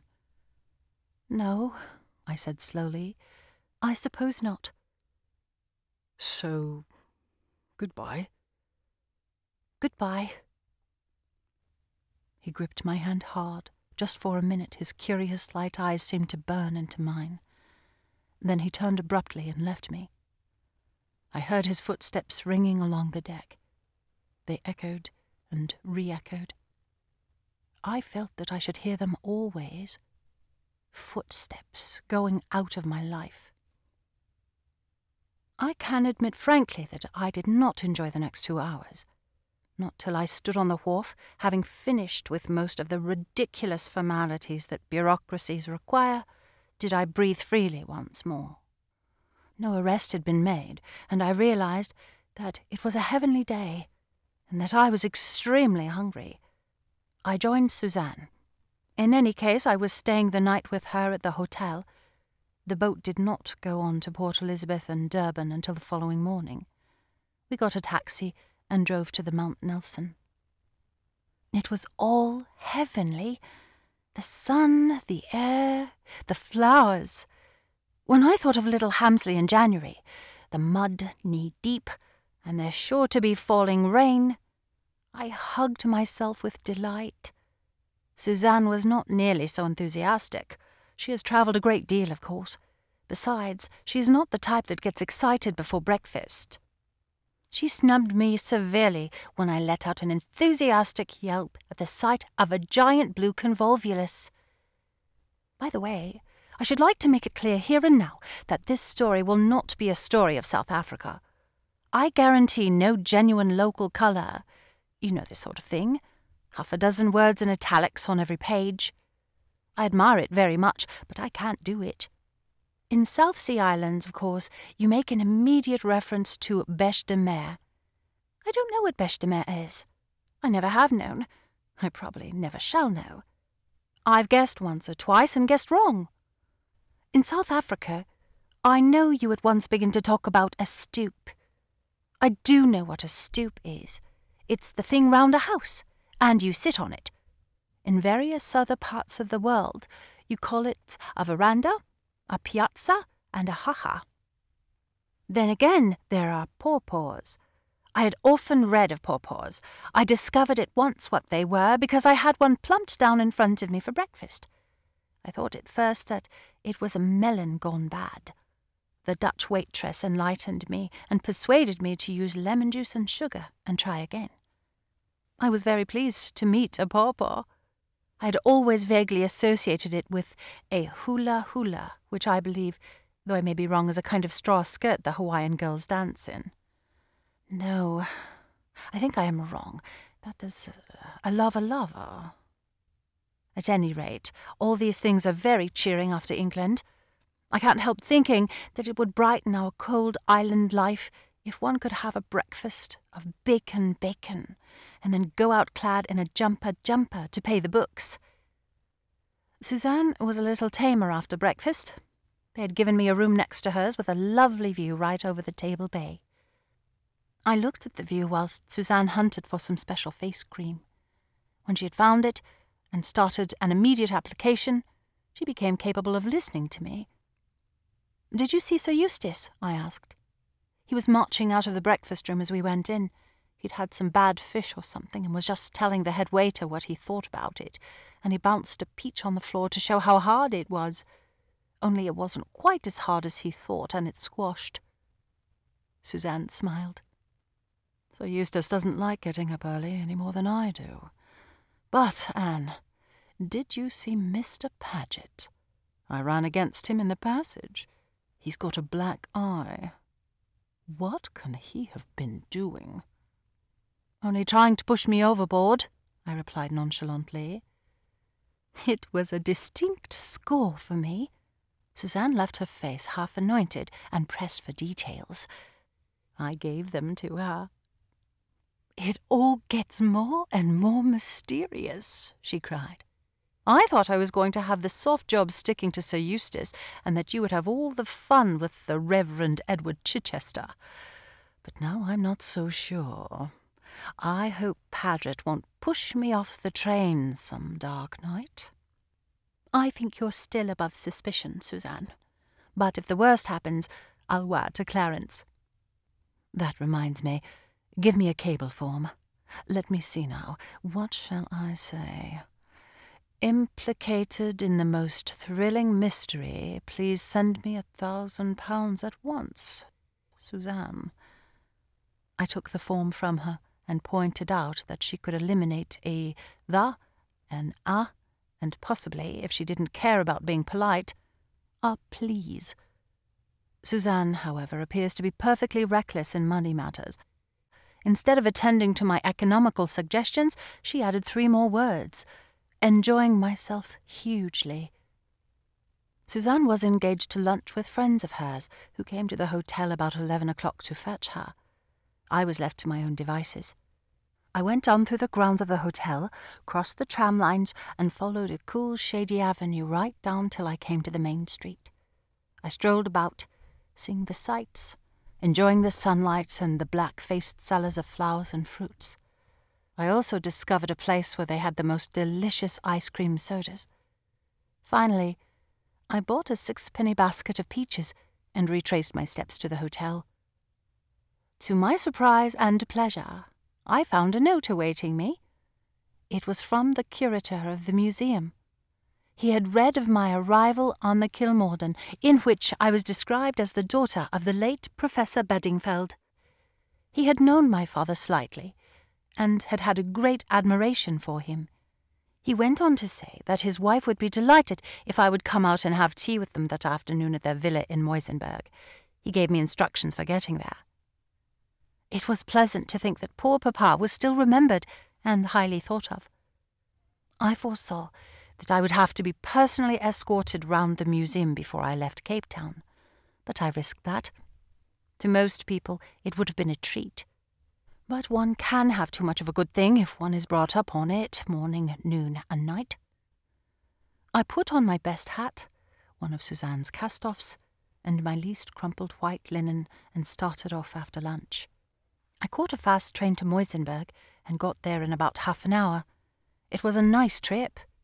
We wound slowly round the base of Table Mountain, and some of the flowers were lovely. My geography being weak, I had never fully realized that Cape Town is on a peninsula. Consequently, I was rather surprised on getting out of the train to find myself facing the sea once more. There was some perfectly entrancing bathing going on.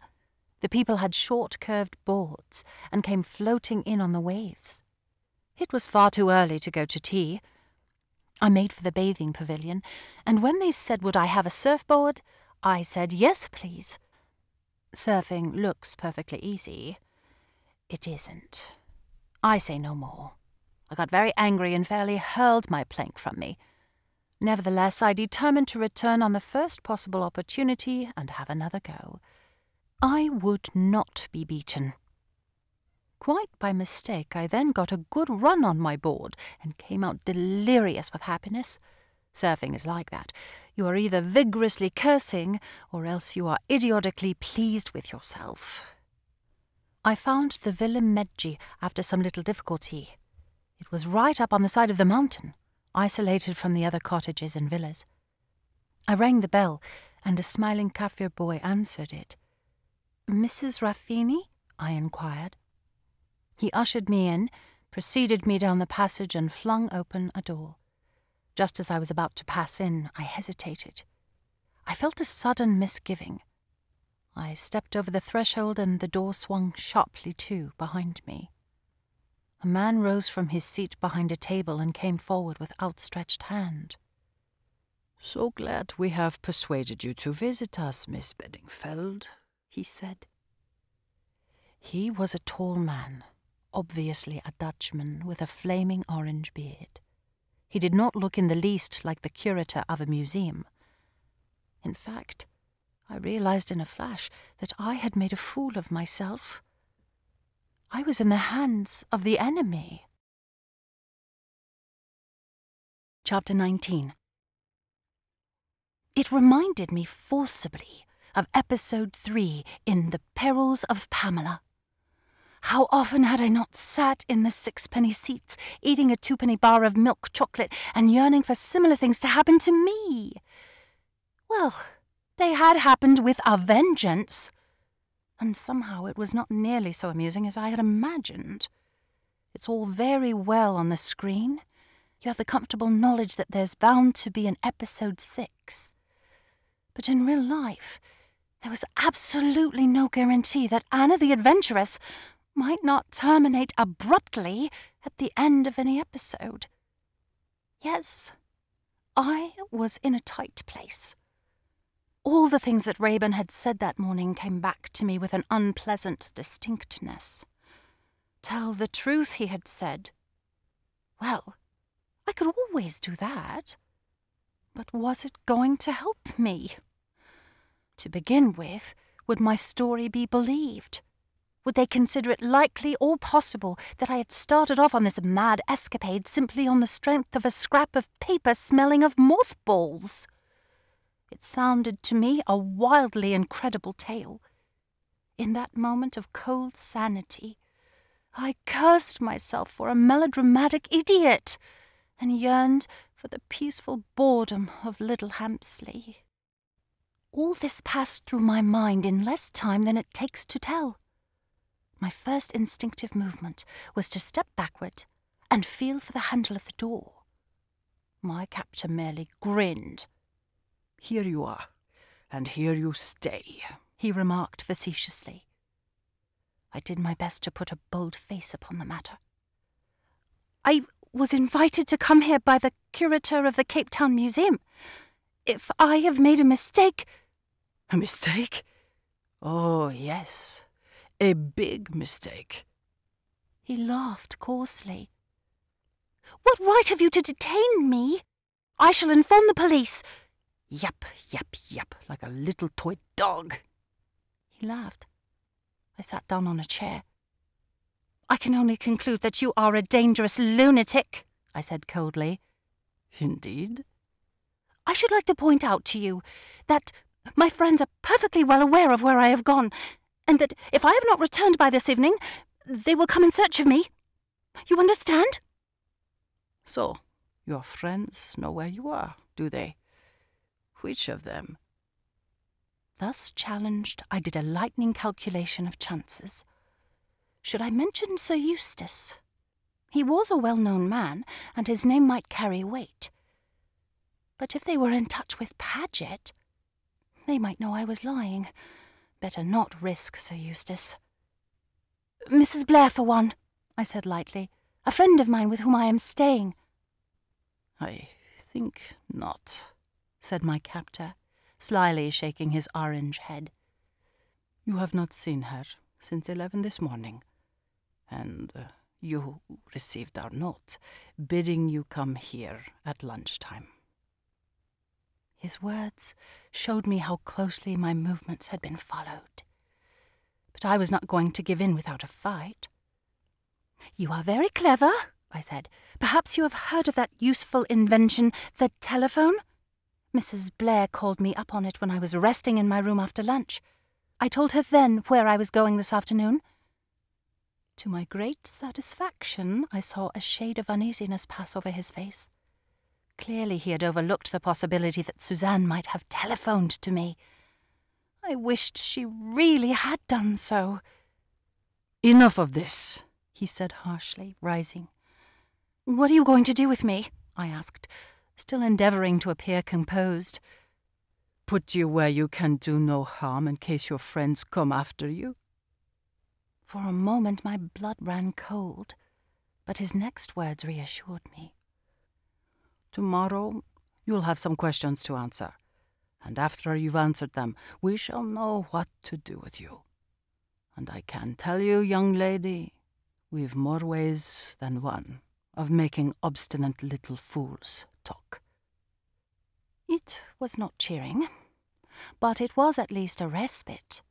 I had until tomorrow. This man was clearly an underling obeying the orders of a superior. Could that superior by any chance be Paget? He called and two Kaffirs appeared. I was taken upstairs. Despite my struggles, I was gagged and then bound hand and foot. The room into which they had taken me was a kind of attic right under the roof. It was dusty and showed little signs of having been occupied. The Dutchman made a mock bow and withdrew, closing the door behind him. I was quite hopeless. Turn and twist as I would, I could not lessen my hands in the slightest degree, and the gag prevented me from crying out. If by any possible chance anyone did come to the house, I could do nothing to attract their attention. Down below, I heard the sound of a door shutting. Evidently the Dutchman was going out. It was maddening not to be able to do anything. I strained again at my bonds, but the knots held. I desisted at last, and either fainted or fell asleep. When I awoke, I was in pain all over. It was quite dark now, and I judged that the night must be well advanced, for the moon was high in the heavens and shining down through the dusty skylight. The gag was half choking me, and the stiffness and pain were unendurable. It was then that my eyes fell on a bit of broken glass lying in the corner. A moonbeam slanted right down on it, and its glistening had caught my attention. As I looked at it, an idea came into my head. My arms and legs were helpless, but surely I could still roll. Slowly and awkwardly, I set myself in motion. It was not easy. Besides being extremely painful, since I could not guard my face with my arms, it was also exceedingly difficult to keep any particular direction. I tended to roll in every direction except the one I wanted to go. In the end, however, I came right up against my objective. It almost touched my bound hands. Even then it was not easy. It took an infinity of time before I could wriggle the glass into such a position, wedged against the wall, that it would rub up and down on my bonds. It was a long, heart-rending process, and I almost despaired. But in the end, I succeeded in sawing through the cords that bound my wrists. The rest was a matter of time. Once I had restored the circulation to my hands by rubbing the wrists vigorously, I was able to undo the gag. 1 or 2 full breaths did a lot for me. Very soon I had undone the last knot, though even then it was some time before I could stand on my feet. But at last I stood erect, swinging my arms to and fro to restore the circulation, and wishing above all things that I could get hold of something to eat. I waited about a quarter of an hour to be quite sure of my recovered strength. Then I tiptoed noiselessly to the door. As I had hoped, it was not locked, only latched. I unlatched it and peeped cautiously out. Everything was still. The moonlight came in through a window and showed me the dusty, uncarpeted staircase. Cautiously, I crept down it. Still no sound. But as I stood on the landing below, a faint murmur of voices reached me. I stopped dead and stood there for some time. A clock on the wall registered the fact that it was after midnight. I was fully aware of the risks I might run if I descended lower, but my curiosity was too much for me. With infinite precautions, I prepared to explore. I crept softly down the last flight of stairs and stood in the square hall. I looked round me, and then caught my breath with a gasp. A Kaffir boy was sitting by the hall door. He had not seen me. Indeed, I soon realized by his breathing that he was fast asleep. Should I retreat, or should I go on? The voices came from the room I had been shown into on arrival. One of them was that of my Dutch friend. The other I could not for the moment recognize, though it seemed vaguely familiar. In the end, I decided that it was clearly my duty to hear all I could. I must risk the Kaffir boy waking up. I crossed the hall noiselessly and knelt by the study door. For a moment or two, I could hear no better. The voices were louder, but I could not distinguish what they said. I applied my eye to the keyhole instead of my ear. As I had guessed, one of the speakers was the big Dutchman. The other man was sitting outside my circumscribed range of vision. Suddenly he rose to get himself a drink. His back, black-clad and decorous, came into view. Even before he turned round, I knew who he was. Mr. Chichester! Now I began to make out the words.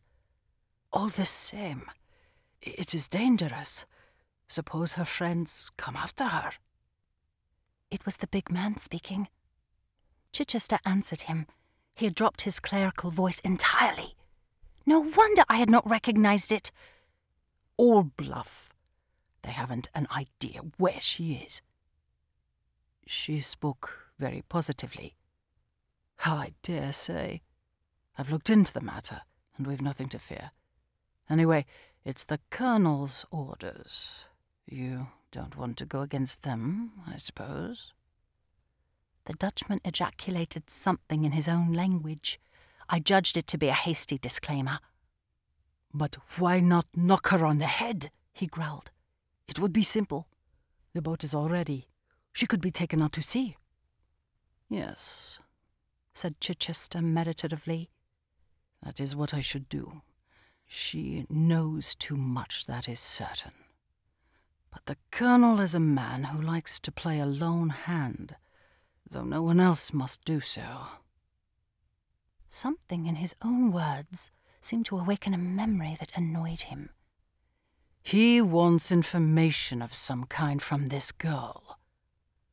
He had paused before the information, and the Dutchman was quick to catch him up. "Information? Something of the kind?" "Diamonds," I said to myself. "And now," continued Chichester, "give me the lists." For a long time, their conversation was quite incomprehensible to me. It seemed to deal with large quantities of vegetables. Dates were mentioned, prices, and various names of places which I did not know. It was quite half an hour before they had finished their checking and counting. "Good," said Chichester, and there was a sound as though he pushed back his chair. "I will take these with me for the Colonel to see. When do you leave?" 10 o'clock tomorrow morning will do. Do you want to see the girl before you go?" "No. There are strict orders that no one is to see her until the Colonel comes. Is she all right?" "I looked in on her when she came in for dinner. She was asleep, I think. What about food?" "A little starvation will do no harm. The Colonel will be here sometime tomorrow. She will answer questions better if she is hungry. No one had better go near her till then. Is she securely tied up?" The Dutchman laughed. "What do you think?" They both laughed. So did I, under my breath. Then, as the sound seemed to be token that they were about to come out of the room, I beat a hasty retreat. I was just in time. As I reached the head of the stairs, I heard the door of the room open, and at the same time the Kaffir stirred and moved. My retreat by the way of the hall door was not to be thought of. I retired prudently to the attic, gathered my bonds round me, and lay down again on the floor, in case they should take it into their heads to come and look at me. They did not do so, however. After about an hour, I crept down the stairs, but the Kaffir by the door was awake and humming softly to himself. I was anxious to get out of the house, but I did not quite see how to manage it. In the end, I was forced to retreat to the attic again.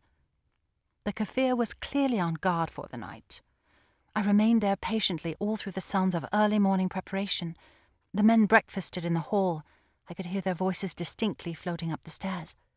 I was getting thoroughly unnerved. How on earth was I to get out of the house? I counselled myself to be patient. A rash move might spoil everything. After breakfast came the sounds of Chichester departing. To my intense relief, the Dutchman accompanied him. I waited breathlessly. Breakfast was being cleared away. The work of the house was being done. At last, the various activities seemed to die down. I slipped out from my lair once more.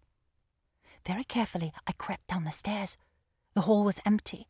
Like a flash, I was across it, had unlatched the door, and was outside in the sunshine. I ran down the drive like one possessed. Once outside, I resumed a normal walk. People stared at me curiously, and I do not wonder. My face and clothes must have been covered in dust from rolling about in the attic. At last I came to a garage. I went in. "I have met with an accident," I explained. "I want a car to take me to Cape Town at once. I must catch the boat to Durban." I had not long to wait. 10 minutes later, I was speeding along in the direction of Cape Town. I must know if Chichester was on the boat. Whether to sail on her myself or not, I could not determine. But in the end, I decided to do so. Chichester would not know that I had seen him in the villa at Muizenberg. He would doubtless lay further traps for me, but I was forewarned.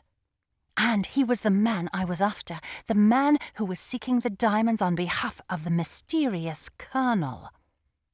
Alas for my plans! As I arrived at the docks, the Kilmorden Castle was steaming out to sea, and I had no means of knowing whether Chichester had sailed on her or not. Chapter 20. I drove to the hotel. There was no one in the lounge that I knew. I ran upstairs and tapped on Suzanne's door. Her voice bade me come in. When she saw who it was, she literally fell on my neck. "Anne, dear, where have you been? I've been worried to death about you. What have you been doing?" "Having adventures," I replied.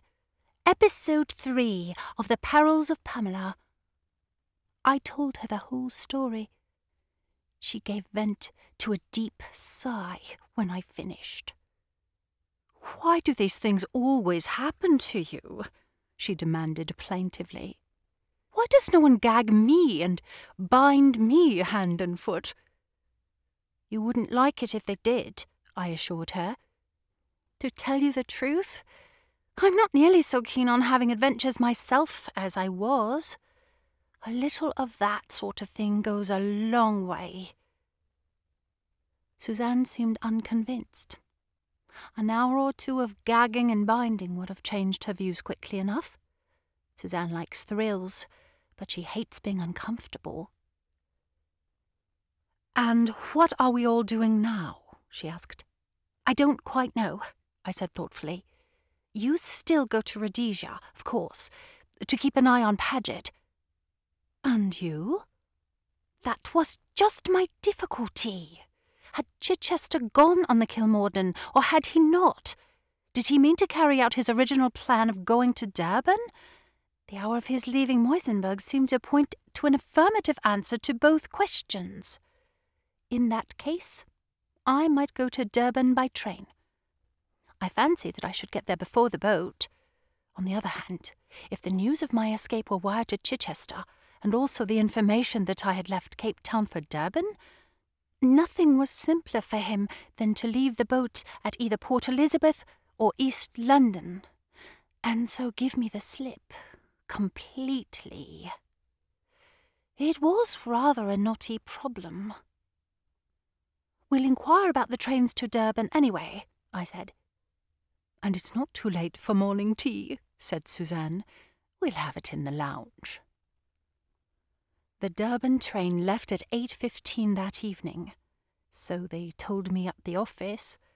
For the moment I postponed decision and joined Suzanne for somewhat belated 11 o'clock tea. "Do you feel that you would really recognize Chichester again? In any other disguise, I mean?" asked Suzanne. I shook my head ruefully. "I certainly didn't recognize him as the stewardess. Never should have but for your drawing. The man's a professional actor, I'm sure of it," said Suzanne thoughtfully. "His makeup is perfectly marvellous. He might come off the boat as a navvy or something, and you'd never spot him." "You're very cheering," I said. At that minute, Colonel Ray stepped in through the window and came and joined us. "What is so used to stewing?" asked Suzanne. "I haven't seen him about today." Rather an odd expression passed over the Colonel's face. "He's got a little trouble of his own to attend to, which is keeping him busy." "Tell us about it." "I mustn't tell tales out of school." "Tell us something, even if you have to invent it for our special benefit." "Well, what would you say to the famous man in the brown suit having made the voyage with us?" "What?" I felt the colour die out of my face and then surge back again. Fortunately, Colonel Race was not looking at me. "It's a fact, I believe. Every port watched for him, and he bamboozled Pedler into bringing him out as his secretary." "Not Mr. Paget?" "Oh, not Paget. The other fellow. Rayburn, he called himself. Have they arrested him? Asked Suzanne. Under the table she gave my hand a reassuring squeeze. I waited breathlessly for an answer. He seems to have disappeared into thin air. How does Sir Eustace take it?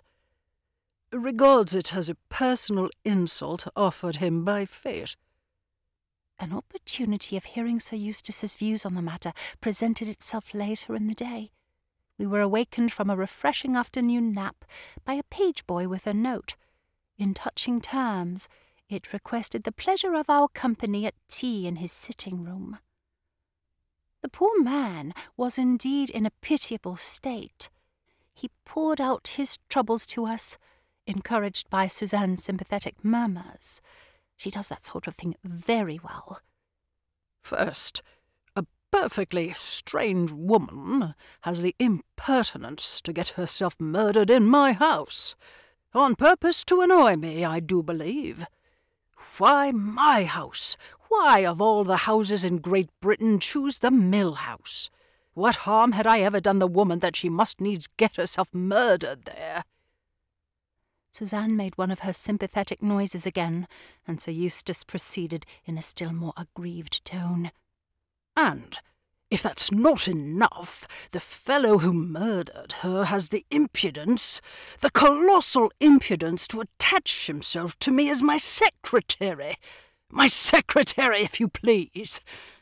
I'm tired of secretaries. I won't have any more secretaries. Either they're concealed murderers or else they're drunken brawlers. Have you seen Paget's black eye? But of course you have. How can I go about with a secretary like that? And his face is such a nasty shade of yellow, too. Just the colour that doesn't go with a black eye. I've done with secretaries, unless I have a girl. A nice girl, with liquid eyes, who'll hold my hand when I'm feeling cross. What about you, Miss Anne? Will you take on the job? How often shall I have to hold your hand? I asked, laughing. All day long, replied Sir Eustace gallantly. I shan't get much typing done at that rate, I reminded him. That doesn't matter. All this work is Paget's idea. He works me to death. I'm looking forward to leaving him behind in Cape Town. He is staying behind? Yes, he'll enjoy himself thoroughly, sleuthing about after Rayburn. That's the sort of thing that suits Paget down to the ground. He adores intrigue. But I'm quite serious in my offer. Will you come? Mrs. Blair here is a competent chaperone, and you can have a half-holiday every now and again to dig for bones. Thank you very much, Sir Eustace, I said cautiously. But I think I'm leaving for Durban tonight.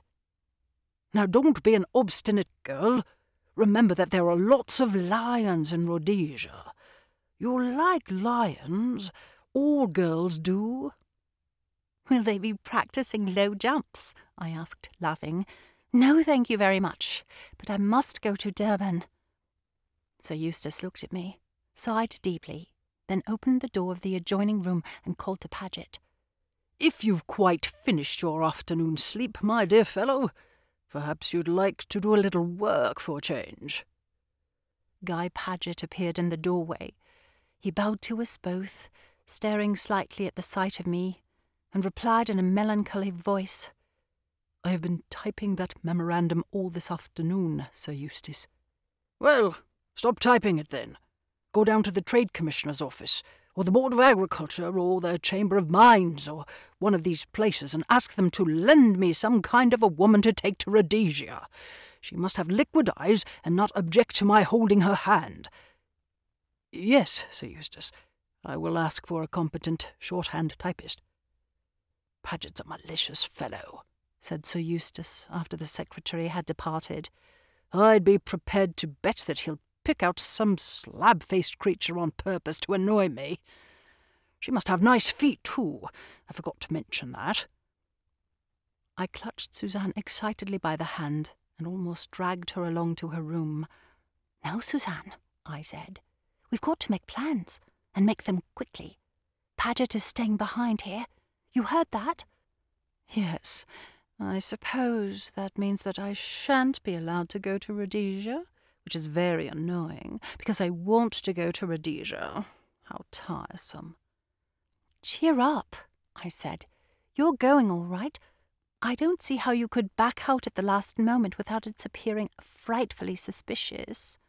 And besides, Paget might suddenly be summoned by Sir Eustace, and it would be far harder for you to attach yourself to him for the journey up. It would hardly be respectable, said Suzanne, dimpling. I should have to pretend a fatal passion for him as an excuse. On the other hand, if you were there when he arrived, it would all be perfectly simple and natural. Besides, I don't think we ought to lose sight of the other two entirely. Oh, Anne, you surely can't suspect Colonel Race or Sir Eustace? I suspect everybody, I said darkly. And if you've read any detective stories, Suzanne, you must know that it's always the most unlikely person who's the villain. Lots of criminals have been cheerful fat men, like Sir Eustace. Colonel Race isn't particularly fat, or particularly cheerful either. Sometimes they're lean and saturnine, I retorted. I don't say I seriously suspect either of them. But, after all, the woman was murdered in Sir Eustace's house. Yes, yes. We needn't go over all that again. I'll watch him for you, Anne, and if he gets any fatter and any more cheerful, I'll send you a telegram at once. Sir E. swelling, stop. Highly suspicious, stop. Come at once, stop. Really, Suzanne, I cried, you seem to think all this is a game. I know I do, said Suzanne, unabashed. It seems like that. It's your fault, Anne. I've got imbued with your let's have an adventure spirit. It doesn't seem a bit real. Dear me, if Clarence knew that I was running about Africa tracking dangerous criminals, he'd have a fit. Why don't you cable him about it? I said sarcastically. Suzanne's sense of humour always fails her when it comes to sending cables. She considered my suggestion in perfectly good faith. I might. It would have to be a very long one. Her eyes brightened at the thought. But I think it's better not. Husbands always want to interfere with perfectly harmless amusements. Well, I said, summing up the situation, you will keep an eye on Sir Eustace and Colonel Race. I know why I've got to watch Sir Eustace, interrupted Suzanne, because of his figure and his humorous conversation. But I think it's carrying it rather far to suspect Colonel Race. I do indeed. Why, he's something to do with the Secret Service. Do you know, Anne, I believe the best thing we could do would be to confide in him and tell him the whole story. I objected vigorously to this unsporting proposal. I recognized in it the disastrous effects of matrimony. How often have I not heard a perfectly intelligent female say, in the tone of one clinching an argument, "Edgar says," and all the time you're perfectly aware that Edgar is a perfect fool. Suzanne, by reason of her married state, was yearning to lean upon some man or other. However, she promised faithfully that she would not breathe a word to Colonel Race, and we went on with our plan-making. It's quite clear that I must stay here and watch Paget, and this is the best way to do it. I must pretend to leave for Durban this evening, take my luggage down and so on, but really I shall go to some small hotel in the town. I can alter my appearance a little, wear a fair toupee and one of those thick white lace veils, and I shall have a much better chance of seeing what he's really at if he thinks I'm safely out of the way. Suzanne approved this plan heartily. We made due and ostentatious preparations, inquiring once more about the departure of the train at the office and packing my luggage. We dined together in the restaurant. Colonel Race did not appear, but Sir Eustace and Paget were at their table in the window. Paget left the table halfway through the meal, which annoyed me, as I had planned to say goodbye to him. However, doubtless Sir Eustace would do as well. I went over to him when I had finished. "Goodbye, Sir Eustace," I said. "I am off tonight to Durban." Sir Eustace sighed heavily.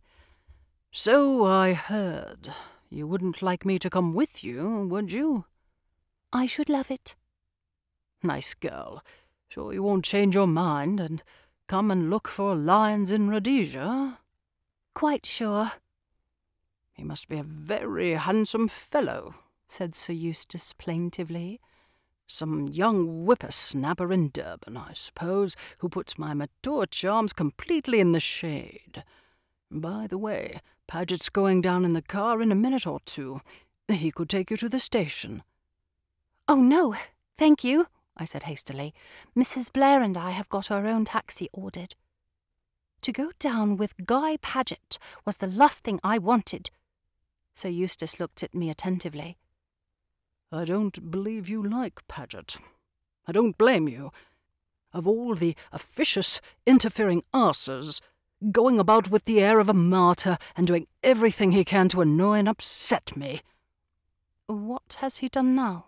I inquired with some curiosity. "He's got a hold of a secretary for me. You never saw such a woman. 40, if she's a day. Wears pince-nez and sensible boots and an air of brisk efficiency that will be the death of me. A regular slab-faced woman." "Won't she hold your hand?" "I devoutly hope not," exclaimed Sir Eustace. "That would be the last straw. Well, goodbye, liquid eyes. If I shoot a lion, I shan't give you the skin, after the base way you've deserted me." He squeezed my hand warmly and we parted. Suzanne was waiting for me in the hall. She was to come down to see me off. "Let's start at once," I said hastily, and motioned to the man to get a taxi. Then a voice behind me made me start. "Excuse me, Miss Bedingfield, but I'm just going down in a car. I can drop you and Mrs. Blair at the station." "Oh, thank you," I said hastily. "But there's no need to trouble you. No trouble at all, I assure you. Put the luggage in, porter." I was helpless. I might have protested further, but a slight warning nudge from Suzanne urged me to be on my guard. "Thank you, Mr. Paget," I said coldly. We all got into the car. As we raced down the road into the town, I racked my brains for something to say. In the end, Paget himself broke the silence. "I have secured a very capable secretary for Sir Eustace," he observed. "Miss Pettigrew." "He wasn't exactly raving about her just now," I remarked. Paget looked at me coldly. "She's a proficient shorthand typist," he said repressively. We pulled up in front of the station. He surely would leave us. I turned with outstretched hand. But no. "I'll come and see you off. It's just 8 o'clock. Your train goes in a quarter of an hour." He gave efficient directions to the porters. I stood helpless, not daring to look at Suzanne. The man suspected. He was determined to make sure that I did go by the train. And what could I do? Nothing. I saw myself in a quarter of an hour's time steaming out of the station with Paget planted on the platform waving me adieu. He had turned the tables on me adroitly. His manner towards me had changed, moreover. It was full of an uneasy geniality which sat ill upon him and which nauseated me. The man was an oily hypocrite. First he tried to murder me, and now he paid me compliments. Did he imagine for 1 minute that I hadn't recognized him that night on the boat? No, it was a pose which he forced me to acquiesce in, his tongue in his cheek all the while. Helpless as a sheep, I moved along under his expert directions. My luggage was piled in my sleeping compartment. I had a 2-berth one to myself. It was 12 minutes past 8. In 3 minutes, the train would start. But Paget had reckoned without Suzanne. "It will be a terribly hot journey, Anne," she said suddenly, "especially going through the Karoo tomorrow. You've got some eau de cologne or lavender water with you, haven't you?" My cue was plain. "Oh dear," I cried. "I left my eau de cologne on the dressing table at the hotel." Suzanne's habit of command served her well. She turned imperiously to Paget. "Mr. Paget, quick, you've just time. There's a chemist almost opposite this station, and must have some eau de cologne." He hesitated, but Suzanne's imperative manner was too much for him. She's a born autocrat. He went. Suzanne followed him with her eyes till he disappeared. "Quick, Anne, get out the other side, in case he hasn't really gone, but is watching from the other end of the platform. Never mind your luggage. You can telegraph about that tomorrow. Oh, if only the train starts on time." I opened the gate on the opposite side to the platform and climbed down.